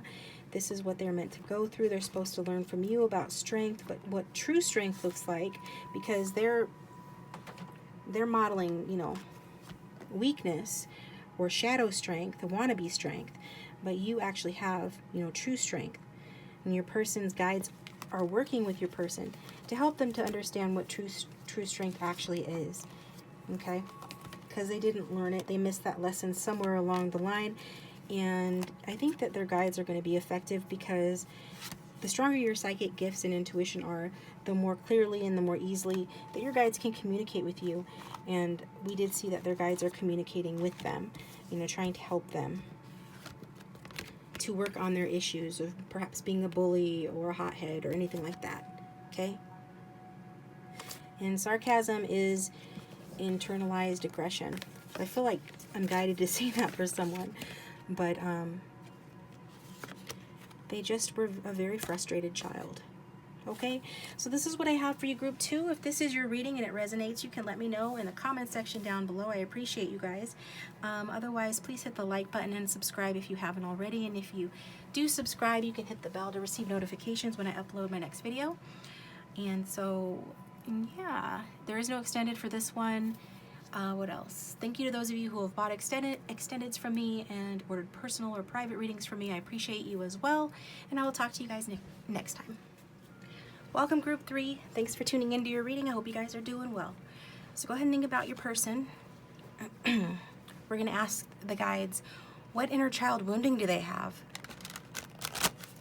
So I'm going to use a few different tarot decks, and I pre-shuffled some oracle cards, and then we're going to do some BIBLIOMANCY, which is basically the long word that describes book divination, which I did in a previous reading of mine. So we're going to do that again.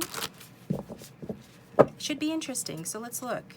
What inner child wounding does group 3's person have, and how does it affect the relationship? Okay.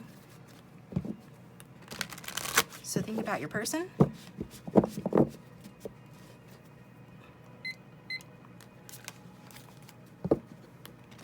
The strongest collective energy of everyone who tuned into group 3. What inner child wounding does their person have? And how does it affect their relationship?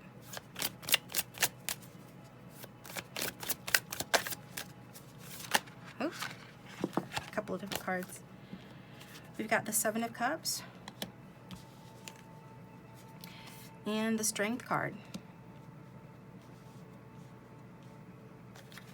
So I feel this is representing your person. Your person kind of scatters their energy. They could waste it on daydreaming or being unsure about their path with the 7 of Cups.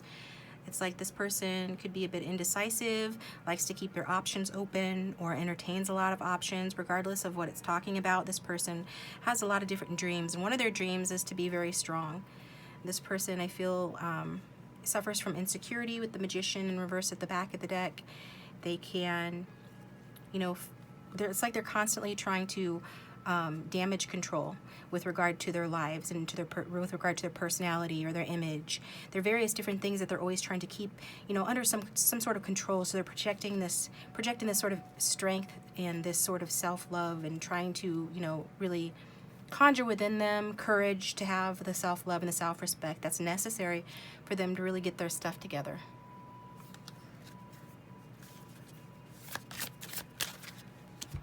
I pulled a couple of archetype cards, so let me look at those here.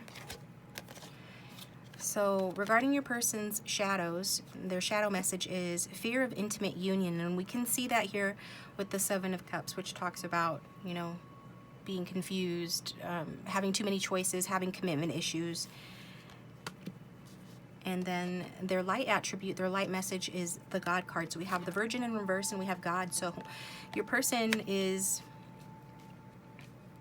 wow, they either have a God complex or they really do have this inner strength that is quite amazing. With the God, the light attribute is benevolence and compassion, recognizing the eternal force within yourself and others. So this person is coming across as somebody that does have a goodness within them. They do have compassion. They do recognize, you know, the spirit within themselves and within others. So however it might look on the surface, there's something about this person that is in touch with the divine and is in touch with an inner strength and inner self-love.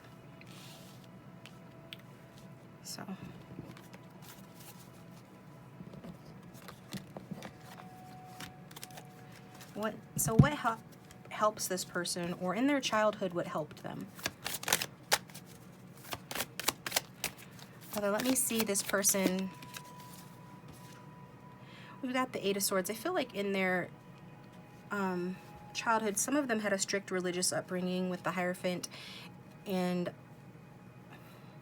if it was not religious, it was like this sort of energy of strict educational expectations or something to do with institutions, following rules. There's just this energy of strict. And so your person was quite prohibited, limited in their childhood. And it's like, I'm really drawn to the way this unicorn is coming in. It's an imaginary unicorn or a spirit unicorn coming in and touching her hand. She's reaching out from her cage of swords with her blindfold on to touch something that might actually not be real. And this is kind of where this person developed their, I'm hearing intuition, but also they just developed their imagination is the right word. So I'm kind of getting this like Robin Williams energy. I remember him talking about, you know, his childhood, of how he got such an amazing imagination, how he got so creative was that he was basically a single child. His parents weren't around a lot. He'd go up in the attic and he would like have imaginary friends that he would play with, and he would just really like enact different roles because he didn't have anybody to play with. So he had quite an imagination. And so I feel like your person, they felt really restricted in their youth and their childhood. And it was probably due to some sort of imposing authority figure in their life, whether that's a parent, teacher, pastor, or anything else. And so they had to, expand their imagination and make themselves feel free through use of their imagination and their creativity. But they were very, very limited.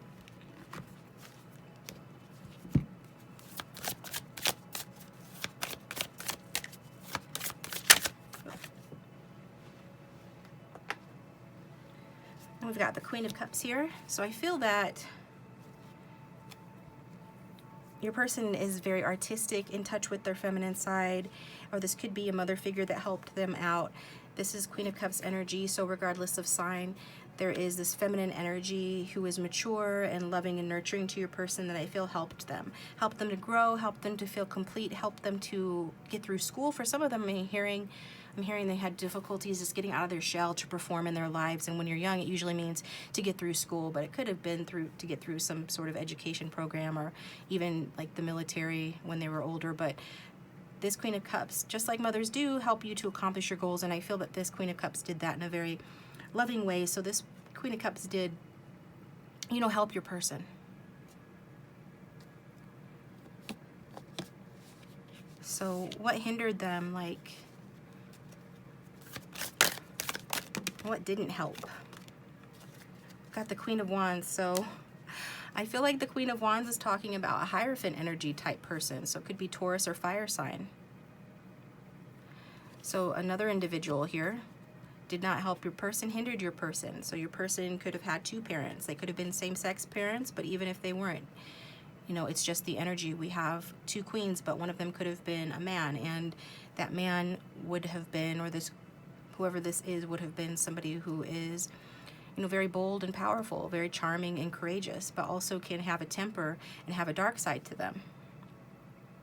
So if this person was kind of like really focused on, fixed energy, for instance, if it was like a Leo, because you saw the Strength card, your person has that Leo energy, to them, and it's like they're trying to find a way to be more like this Leo energy. They're imagining ways to walk that path or to overcome. Like you can see the unicorn is challenging the bull to sort of challenge that energy within themselves. It could be that they're trying to challenge an authority figure in their youth who did them some sort of harm, and I think it again had to do with being strict on them, being strict with them. It could even be, another side to this Queen of Cups. But either way, I'm getting that this person did love your person, but they just had a really strict side to them, with regard to how they thought things should go. And so regardless of their sign, this person was imposing, and it made your person feel restricted, afraid, alone, not trusting themselves, not quite loving themselves, not being able to spread their wings. This person was overbearing, okay?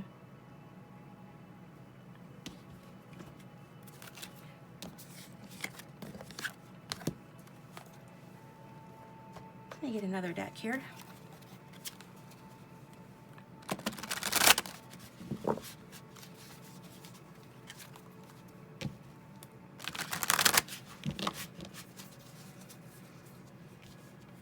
So let's kind of look at the subconscious damage, or issues rather, that your person might be dealing with as a result of their inner child wounding, to get more information and hints on what that wounding was or is, okay?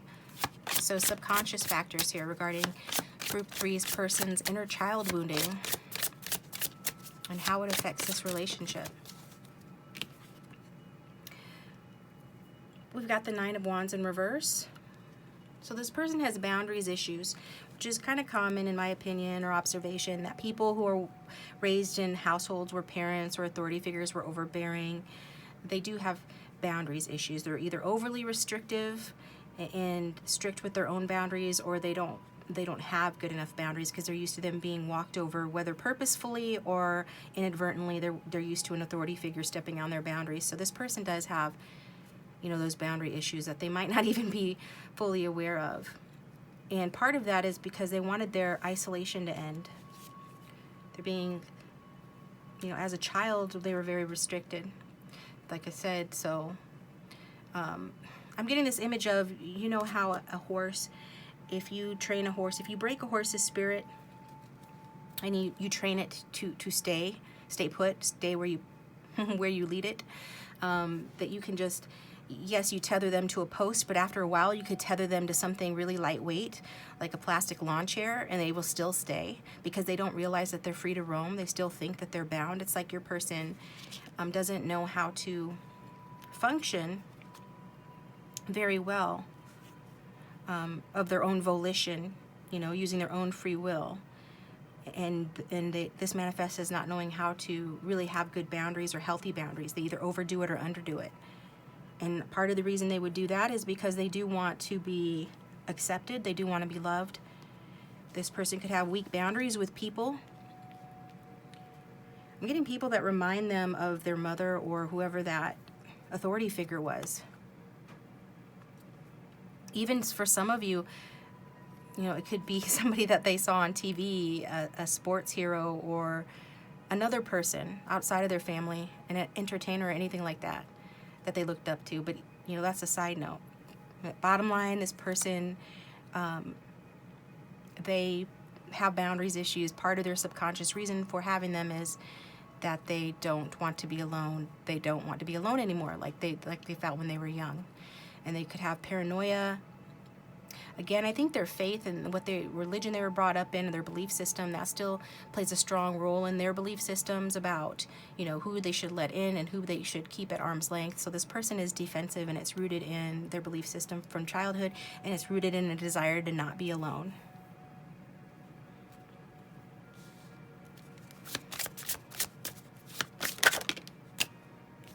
Got the Magician wanting to come out. So there's that figure that I felt was an influence on your person. It could be the same person, or it could be a father figure or somebody else. I'm getting, again, faith.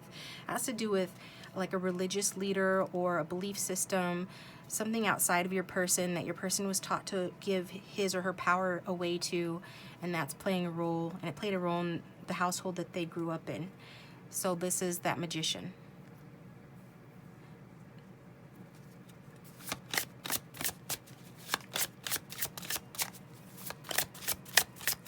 So it's like subconsciously they want to still be approved or receive approval from, you know, those leaders in the communities that they were brought up in, those people who imposed or instilled beliefs in them, whether that's, you know, a parent or somebody else or whatever, whoever they looked up to. They're still like seeking that person or that group of people's approval, although they might not be aware of that.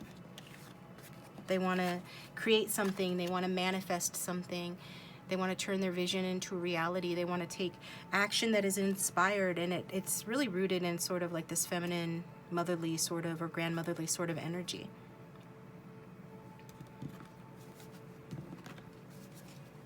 It's like they're still trying to win the approval and the love, perhaps, of a parent. Although I think their parent did love them. They just didn't maybe have the same love language as your person, so your person didn't really receive it the way they needed to. So let's look at the past energy here. What deck? This deck. Let's look a little more into your person's childhood, angels, spirits, and guides. Let's look in the past of Group 3's person to see, you know, more about what their inner child wounding is and how it affects this relationship.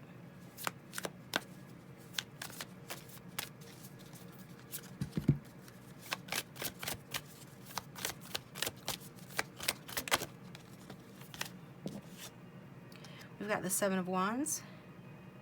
So we've got a defensive individual here. Somebody that, you know, takes the high ground, might be on a high horse, and like no matter what the obstacles are, they stubbornly stick it out until they win. So it's a sort of high horse, in it to win it energy in your person's childhood.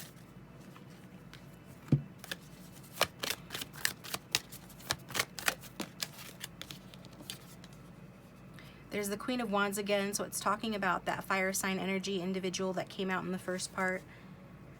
That, I think this person, I'm getting like tiger mom energy. Some of you, this person's, you know, mother was like a tiger mom, or and that's just a way of saying that they wanted their person to like be in it to win it, and taught them like the world is a tough place and you have to really fight for everything that you want, and you have to you know, subscribe to certain set of rules or beliefs in order to make it, and if you don't, you know, you're gonna fail. And I think that your person was taken advantage of by their parent in this way.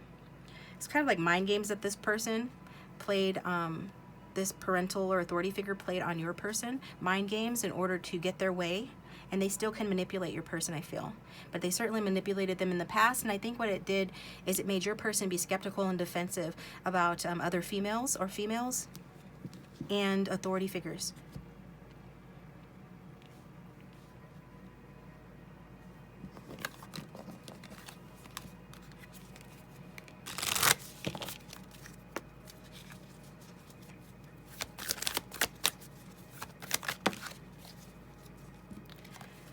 And we have the Four of Cups. So at some point, your person, you know, they just decided to stop living in fear, living in their head, letting this person get into their head, because, you know, they were unhappy allowing this older person or this authority figure sort of dictate to them, you know, how they should be, how they should create their life. And so they kind of made a mess of it. And or they could be doing that now. They're really trying to kind of come to terms within themselves.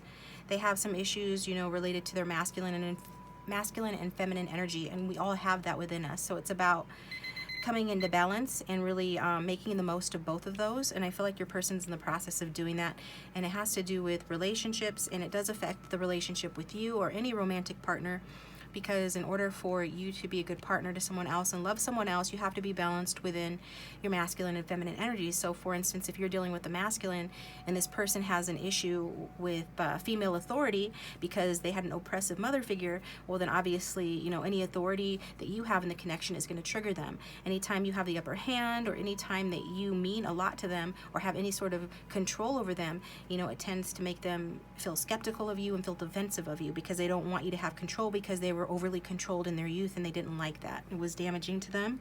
It made them feel alone, and it created issues for them. It made them feel like they're always trying to live up to something, and just like they were being micromanaged or something like that. So this person didn't like that. They don't like that, and that's how it affects the relationship. And so I feel like they're aware of that, and they're trying to take a new approach to it. They're gaining a new perspective on their relationship with their mother or this authority figure, their belief systems that they were brought up with, and they are getting a new perspective of that.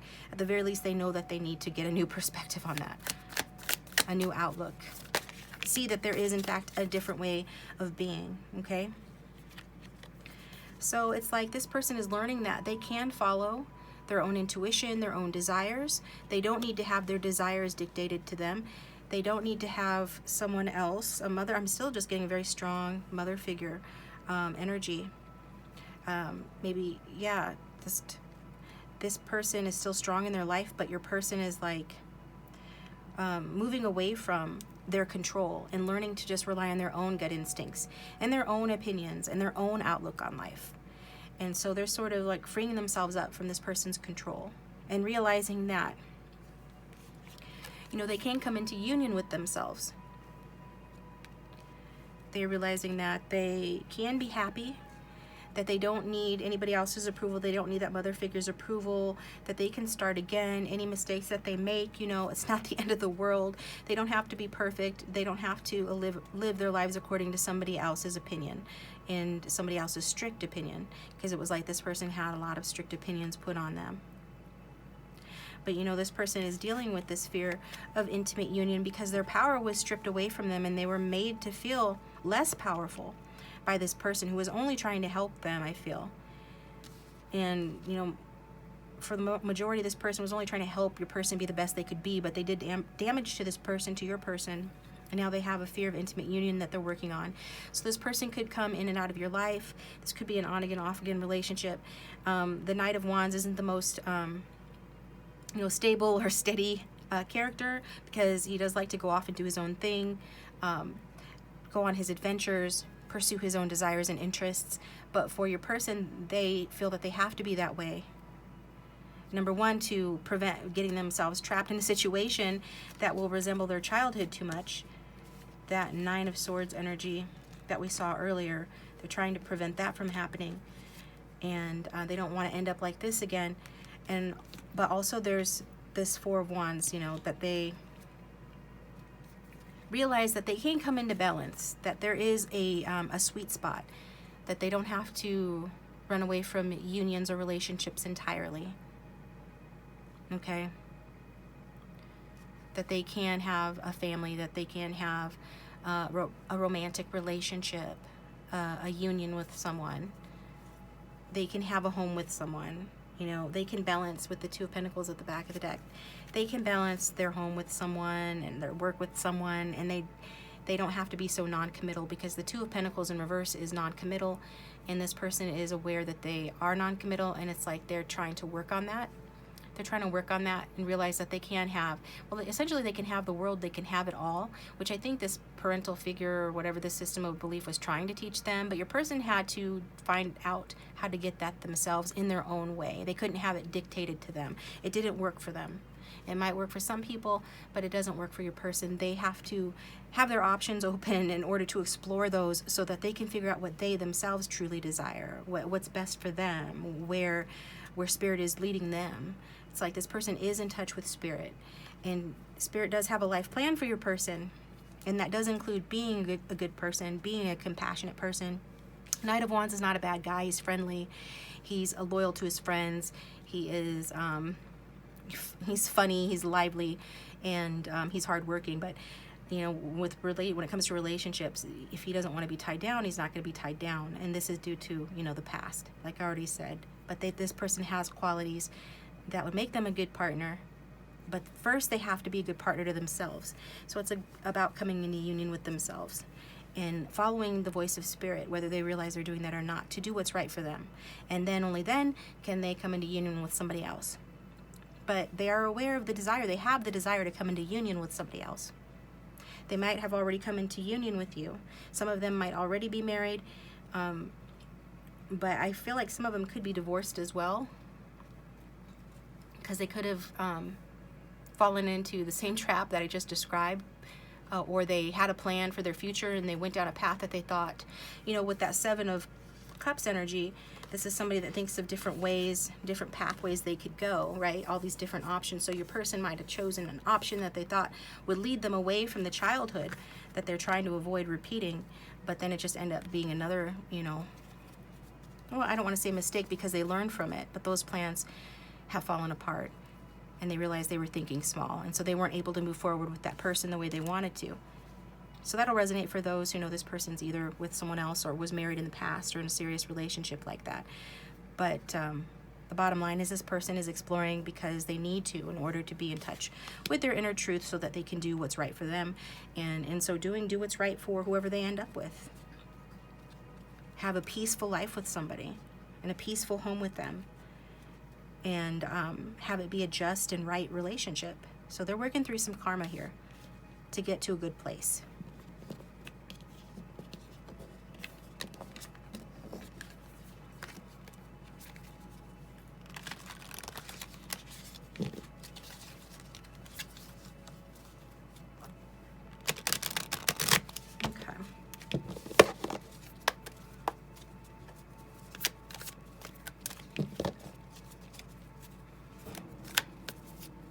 So with regard to this person's inner child wounding, like, what does the future hold, and how does it affect this relationship? With regard to Group 3's person's inner child wounding, what does the future hold?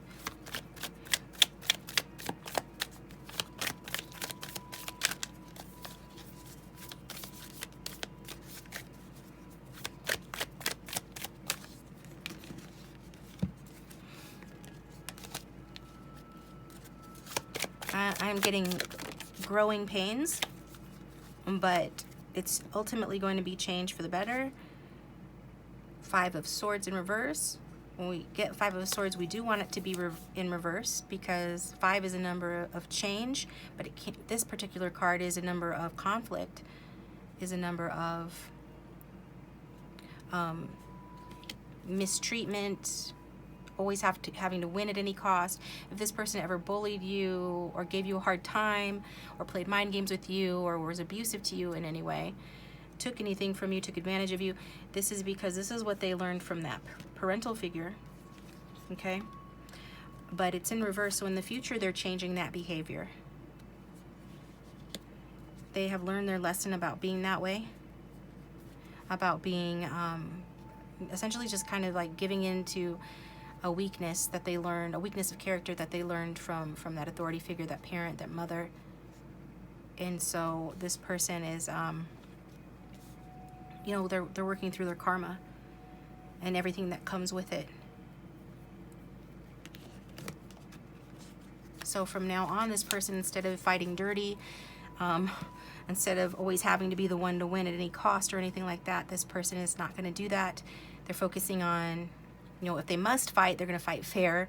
And they're focusing on peace. They're focusing on creating peace, especially after trouble, reconciliation, like, in other words, you know, making up with the people that they have conflicts with.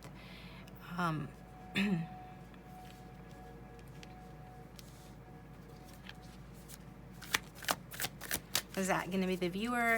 That's a general energy. I don't know if this person is going to try and make amends with you. It's possible.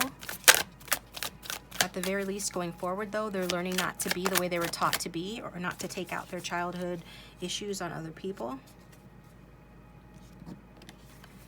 I don't really get that this is not really to do with you. This is more to do with your person. This is to do with their own needing to work through some more karma, go through a little more stress. They still have some mental blocks in the future. They have to contend with their own dishonesty or tendency towards poor judgment. But I get that they're working on this. They could be seeing a counselor, you know, working with, you know, somebody that helps them. It could be even their religion. Ironically, if their religion is what did them damage in the past, they could have found a different one, or they found, you know, something redeeming about it that they're going to turn to in their time of need going forward, that's going to help them to sort of reconcile their issues and stop thinking small and expand their thinking. This person has a lot of subconscious fears strongly related to that mother or parent figure. I think they definitely prefer to live in their head and focus on their work or their own personal interests in themselves, rather than, you know, face that dark basement of scary feelings that they have unresolved issues from childhood with.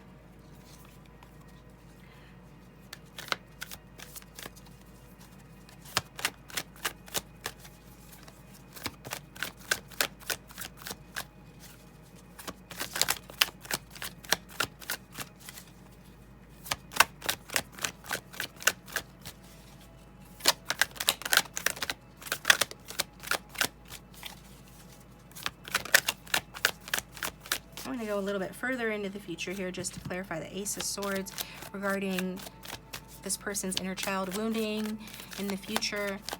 Are they going to get that resolved?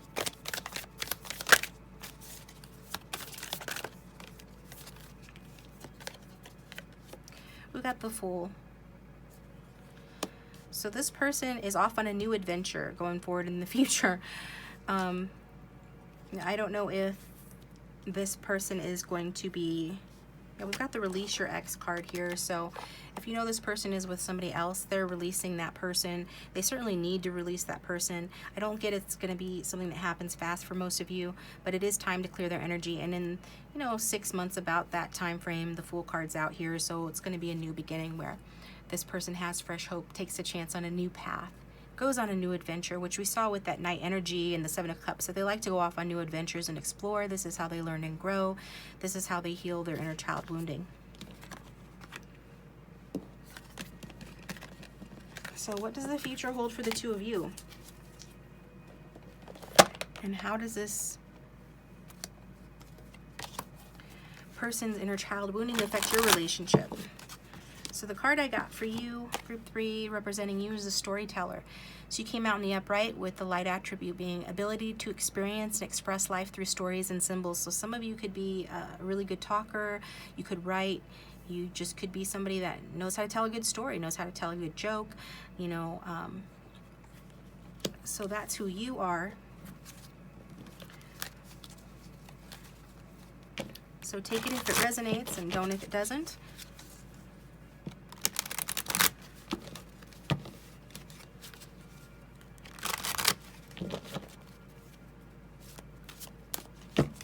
Being guided to look at these other cards as well here. And this card is saying that you guys have been through this before, the age of light. You've been training for this for lifetimes. Your person has been training for what they're needing to do for lifetimes in terms of overcoming these issues that they have, their inner child wounding. They've been training to do it for lifetimes. And then we also got the stag, pride and leadership. Okay, so this is your person's energy, and this is their goal in this lifetime, to really be that stag, to have pride in themselves, healthy pride, not egoic pride, but healthy, balanced pride that is rooted in the benevolence or goodness and compassion of this person that we see that they have. And so it's really about turning around and like embodying this strong masculine or just strong energy here. And it is masculine regardless of gender.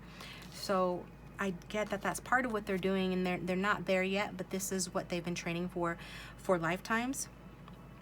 And the guides that are working with them are the creativity guides. That's number 26.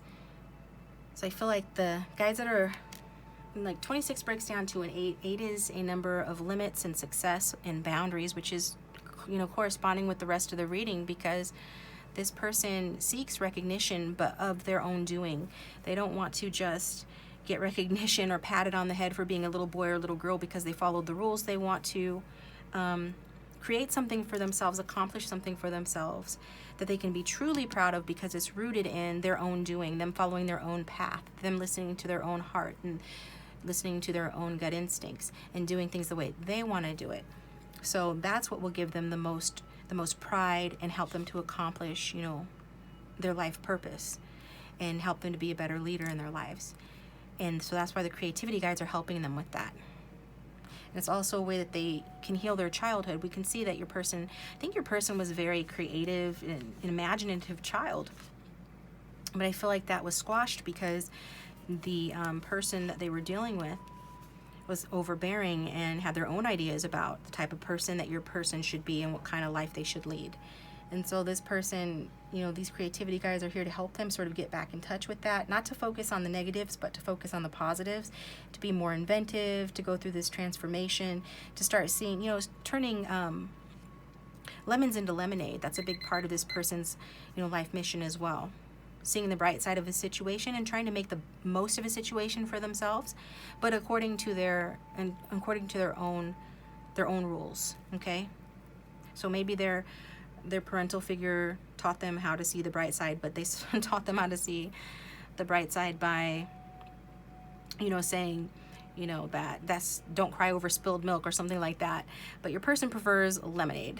Okay, so your person needs to do it their own way, and they need to figure out how to transform their thinking and be more positive and creative in their own way. And that's what this is all about.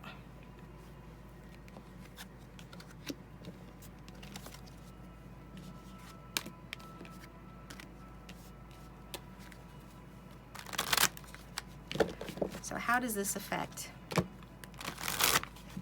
your guys' relationship? We kind of touched on that a little bit, but I'm going to go ahead and touch on it a little bit more, see if we can get some more ideas and hints about how does this affect your relationship with them. Wow, we've got the Two of Cups.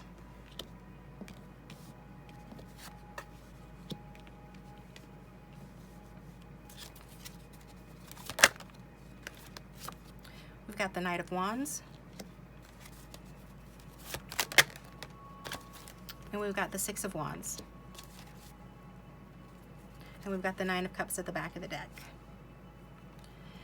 So how it, like this person's tendency to focus on the negatives, to not be creative or inventive enough in terms of coming up with solutions to problems, and their especially in relationships, and then their commitment issues that they're aware of, and I feel that they're working on, but they're still not completely done with. They still have, you know, this tendency within them to try to dominate the situation the way that they have been dominated, and trying to get their own way and things like that. So what I'm seeing here is pretty clear. Let me see if I can put it in a way that makes sense, for everybody that's watching.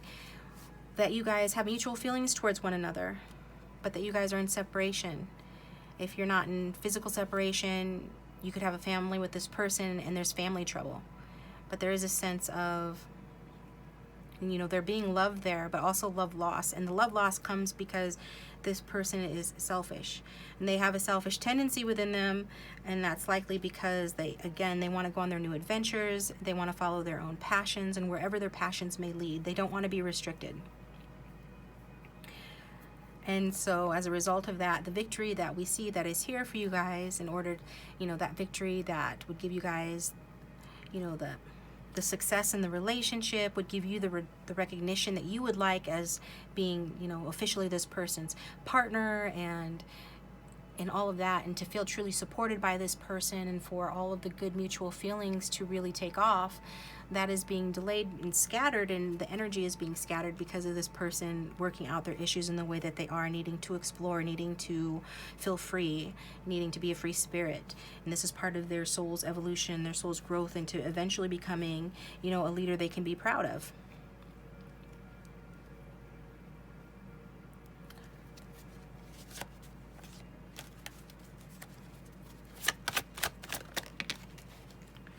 We got the Two of Pentacles in reverse. Yeah, that non-committal energy there. I see this caused a lot of hurt in this connection. A lot of feelings of loss. For some of you, the mother is happy that it didn't work out between the two of you.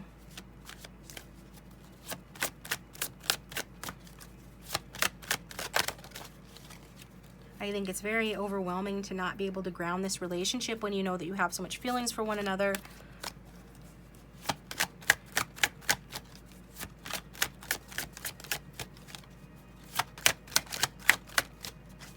I think you guys have a connection through your creativity and your imaginations. I think that you're able to put things in a way that makes your person understand. You're able to put things in a way that makes your person feel secure. So it's kind of like, when you have a little kid and it wants a bedtime story, and that's a way that they can relax. It helps them to feel safe and secure enough to doze off. So I don't say that you read this person bedtime stories, but something about the way that you are gives them something that they didn't get when they were a child. Or if they did get it, it was one of the few things that really nurtured them. And you have that quality, and that makes them feel secure. And that's what they really like about you.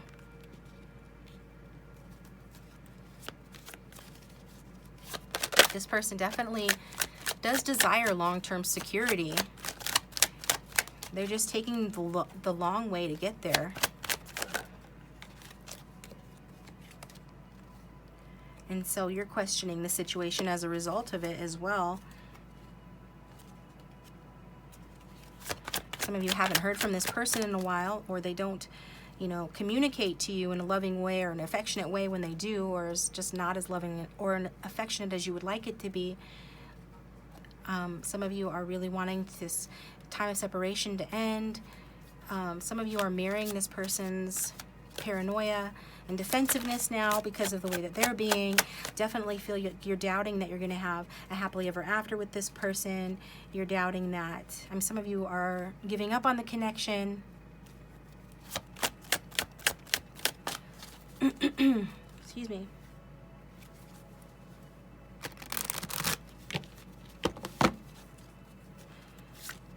So that's how it's affecting your guys' relationship. As you can imagine, it's not affecting it in a great way.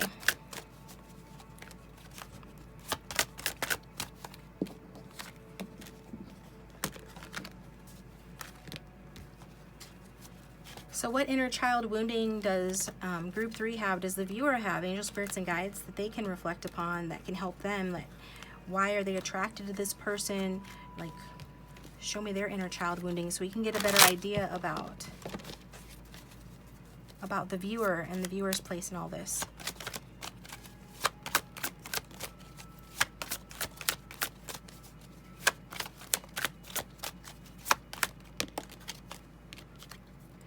Your inner child wounding has to do with the Strength card in reverse.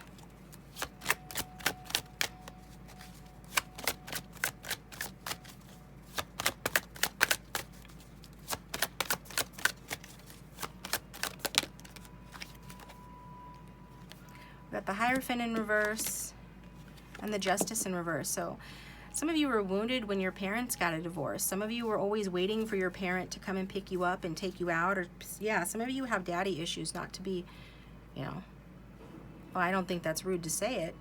King of Wands here. This person reminds you of your father. You probably kind of remind them of their mother a little bit. And then we've got the Four of Cups here I opened up on as well. And I feel like this is you. Like in your childhood, you could have been waiting to get the attention, the love and the affection, the communication that you really wanted from a parent figure, maybe from a father figure. And it was always like, you know, some of you had too much freedom and not enough structure due to the lack of a father figure. And while you might have had a lot of fun and joy in your childhood and had some really good moments, there is a sense of some sort of being attracted to people who abuse their power, behave in a way that's disgraceful to you, or letting your fears getting the better of you, or being attracted to people who have fear, because that reflects your own fear of not being lovable, or yeah. So there's some self-sabotaging behavior with you. Your inner child does a little bit of self-sabotaging behavior. You could be led by passion. You could connect with this person, you know, in a passionate way. And that could be one of the things that really holds you to this person, makes you unable to move on, at least, you know, mentally from this person, but maybe physically too. It's this passion that you have for them and this desire for a new beginning, and the sense that you guys connect in a certain kind of way, which I am getting that you do connect, but the dynamics are complicated. I'm not a psychologist, but I do feel like you guys have these cycles where things go good the way you want them to. There's good luck in the relationship, and then things, you know, go badly again. So it's like you guys are caught in a loop. It's related to a divorce or breakup, injustice in childhood, always having to wait. I just keep getting this energy of always having to wait for your rewards, wait for your efforts to be approved of as well, or wait for your hard work to pay off, and wait for you were a good child, or even if you weren't, it was like the sense that you were always waiting and that you weren't getting the recognition or the reward that you deserved either.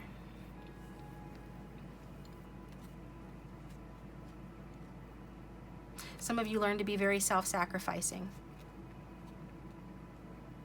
And so you need to get a different perspective on that. Your self-sacrificing nature is attracting people who cannot give you the love you deserve. People who have unrealistic expectations or come across that way. People who are moody and selfish. You know, people like this person, although I'm not trying to put this person down, I feel like this person is doing their best to overcome their issues. That's why they're on the go. But some of you are stuck waiting. And that's how it's affecting the relationship. So take what resonates and forget what doesn't. So I'm going to go ahead and get, you know, a little book divination going on here. We're going to start with the Be Good to Yourself therapy. So angel spirits and guides, can you add to this reading, please, for those who have tuned in for group 3 regarding their person's inner child wounding? We're shifting back to their person primarily, you know, what their inner child wounding and how it affects this relationship. Group 3's person's inner child wounding and how it affects this relationship. We've got number 33. It says, when everything seems gray, look for color.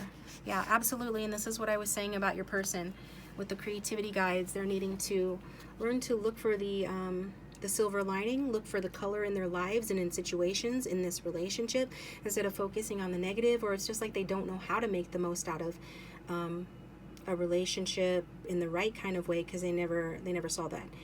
They never had that modeled for them, and they were not allowed to think for themselves or feel for themselves or explore certain things that they needed to explore.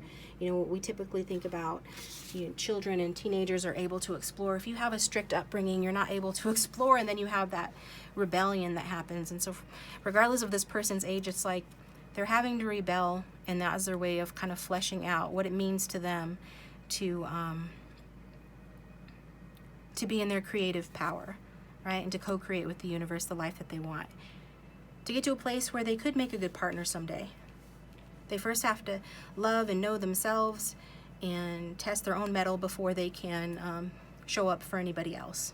I think this person eventually will, if they accomplish their goal and their purpose, they're going to be someone. They're going to be that stag, that strong masculine energy that has pride and leadership ability. But it's they have to reconcile with their creativity first, their sense of being able to invent their lives the way they want it. And creativity is the realm of the feminine, and they kind of run away from feminine energy. So that is one way that they make it more difficult than it needs to be. Now I'm going to get from Things Never to Tell Your Children. It's this book that I got from the School of Life, which I should probably get some commission because I often am on here using their products, but it's this book here. It's called Things Never to Tell Children, and I haven't decided yet if I'm going to. Yeah, I think I probably will go ahead and read this book. We'll have a story time at the end of this video so we can nurture our own inner children, at the end. But right now I'm going to use it for divination. So just to add more to this reading, angel spirits and guides, help me open to a page that will give us more clarity on Group 3's person's inner child wounding and how it affects this relationship, please. Oh, okay. It says, Bunny longed to love someone who would understand him entirely and with whose soul his own could fuse.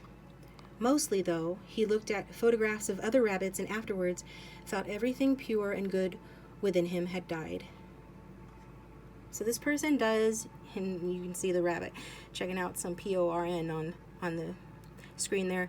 But regardless if your person's into that or not, I think you see the general energy of this is applicable because it talks about your person's desire to have and to come into union with someone, but also this need for them to stay away from union, so they do, just like it's human nature to want someone else to share our lives with, someone to understand us completely.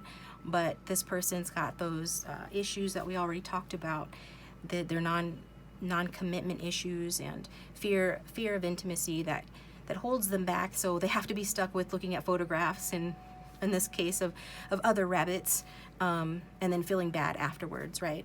Maybe engaging in some promiscuous behavior for some of you, one night stands or anything like that. Keeping things casual. Even though they want to fuse with someone, they have this resistance within them because they're not ready yet. They still have things to do. They're not that person. They're not that stag in the upright yet. It's like they have to become that before. They have to contend with their limits. They need to learn to be successful according to their own, of their own accord, right? They have to find success in their own way. They need to learn balanced and healthy boundaries. Also, there's this want of material gain and recognition here as well. Some of them have addictions. Not all of them, but this is what we have here, okay? So thanks for tuning in, guys. I hope that was helpful. Let me know down below if this resonated. Please hit the like button if you did like it, and subscribe if you haven't already. And if you do subscribe, you can hit the bell to receive notifications when I upload my next video. I appreciate you guys. It's a different kind of reading for me, so do let me know if it did resonate, and if you'd like to share your story, I'd love to read it. So I do personal readings or private readings, so let me know down below. Look in the comment section. I will have it posted there, as well as in the description box. I will post my contact information. There is no extended for this one. If you want to stick around, I'll read the book at the end. If this didn't resonate or only partially resonated, feel free to look at one of the other groups.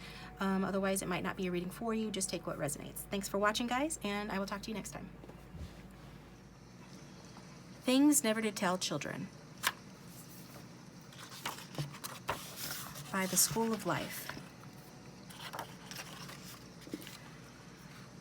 After a long and happy childhood, one day, Bunny's parents told him that it was time for him to go out and explore the wonders and beauty of the world, to survive without their assistance, pay for everything himself, and solve his problems on his own. Bunny looked for work that would give him meaning and make a difference to the lives of others, but never found any.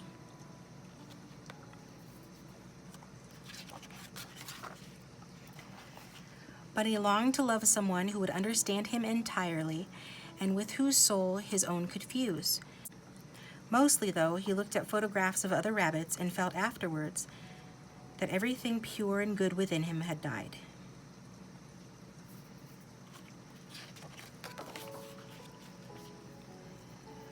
Bunny had several friends with whom he liked to go out for a drink, and for a few hours drown the knowledge that he would have to die unlamented and irredeemably alone in a pitiless universe. Sometimes Bunny longed to believe in a giant rabbit in the sky who would look upon his failings and follies with generosity. It turned out that the laws of science had proved there couldn't be such a rabbit.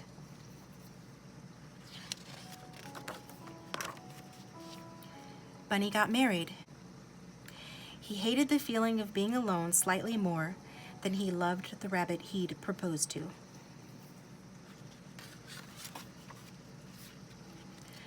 Bunny and his wife loved their children very much. At night they rocked them to sleep with infinitely sweet words, and afterwards referred to each other with vicious names like Carrot Face and Arse Ears.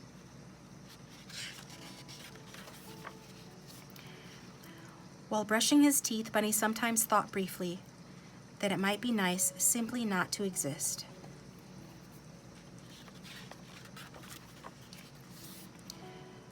Bunny looked up at the sky, vast, majestic, and eternal.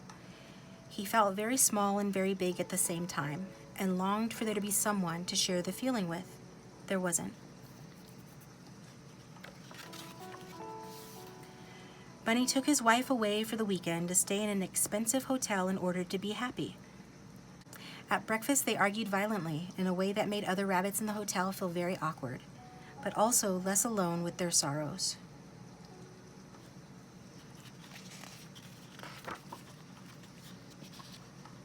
Bunny grew unable to sleep. It was his mind's revenge for all the sad thoughts he had tried so hard not to have in the day.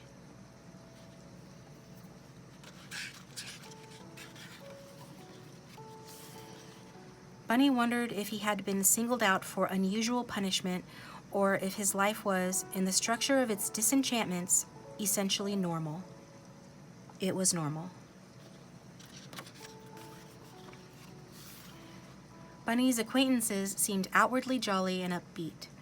He wondered if they were masking their griefs beneath the surface sentimental cheeriness. They were.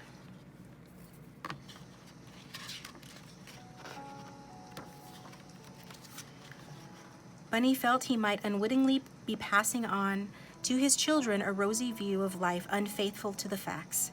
He was.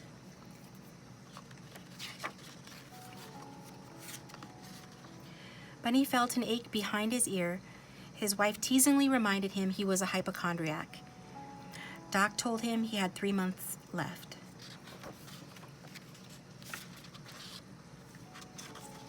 Bunny was buried on a sunny day in March. His life may seem grim. It wasn't really.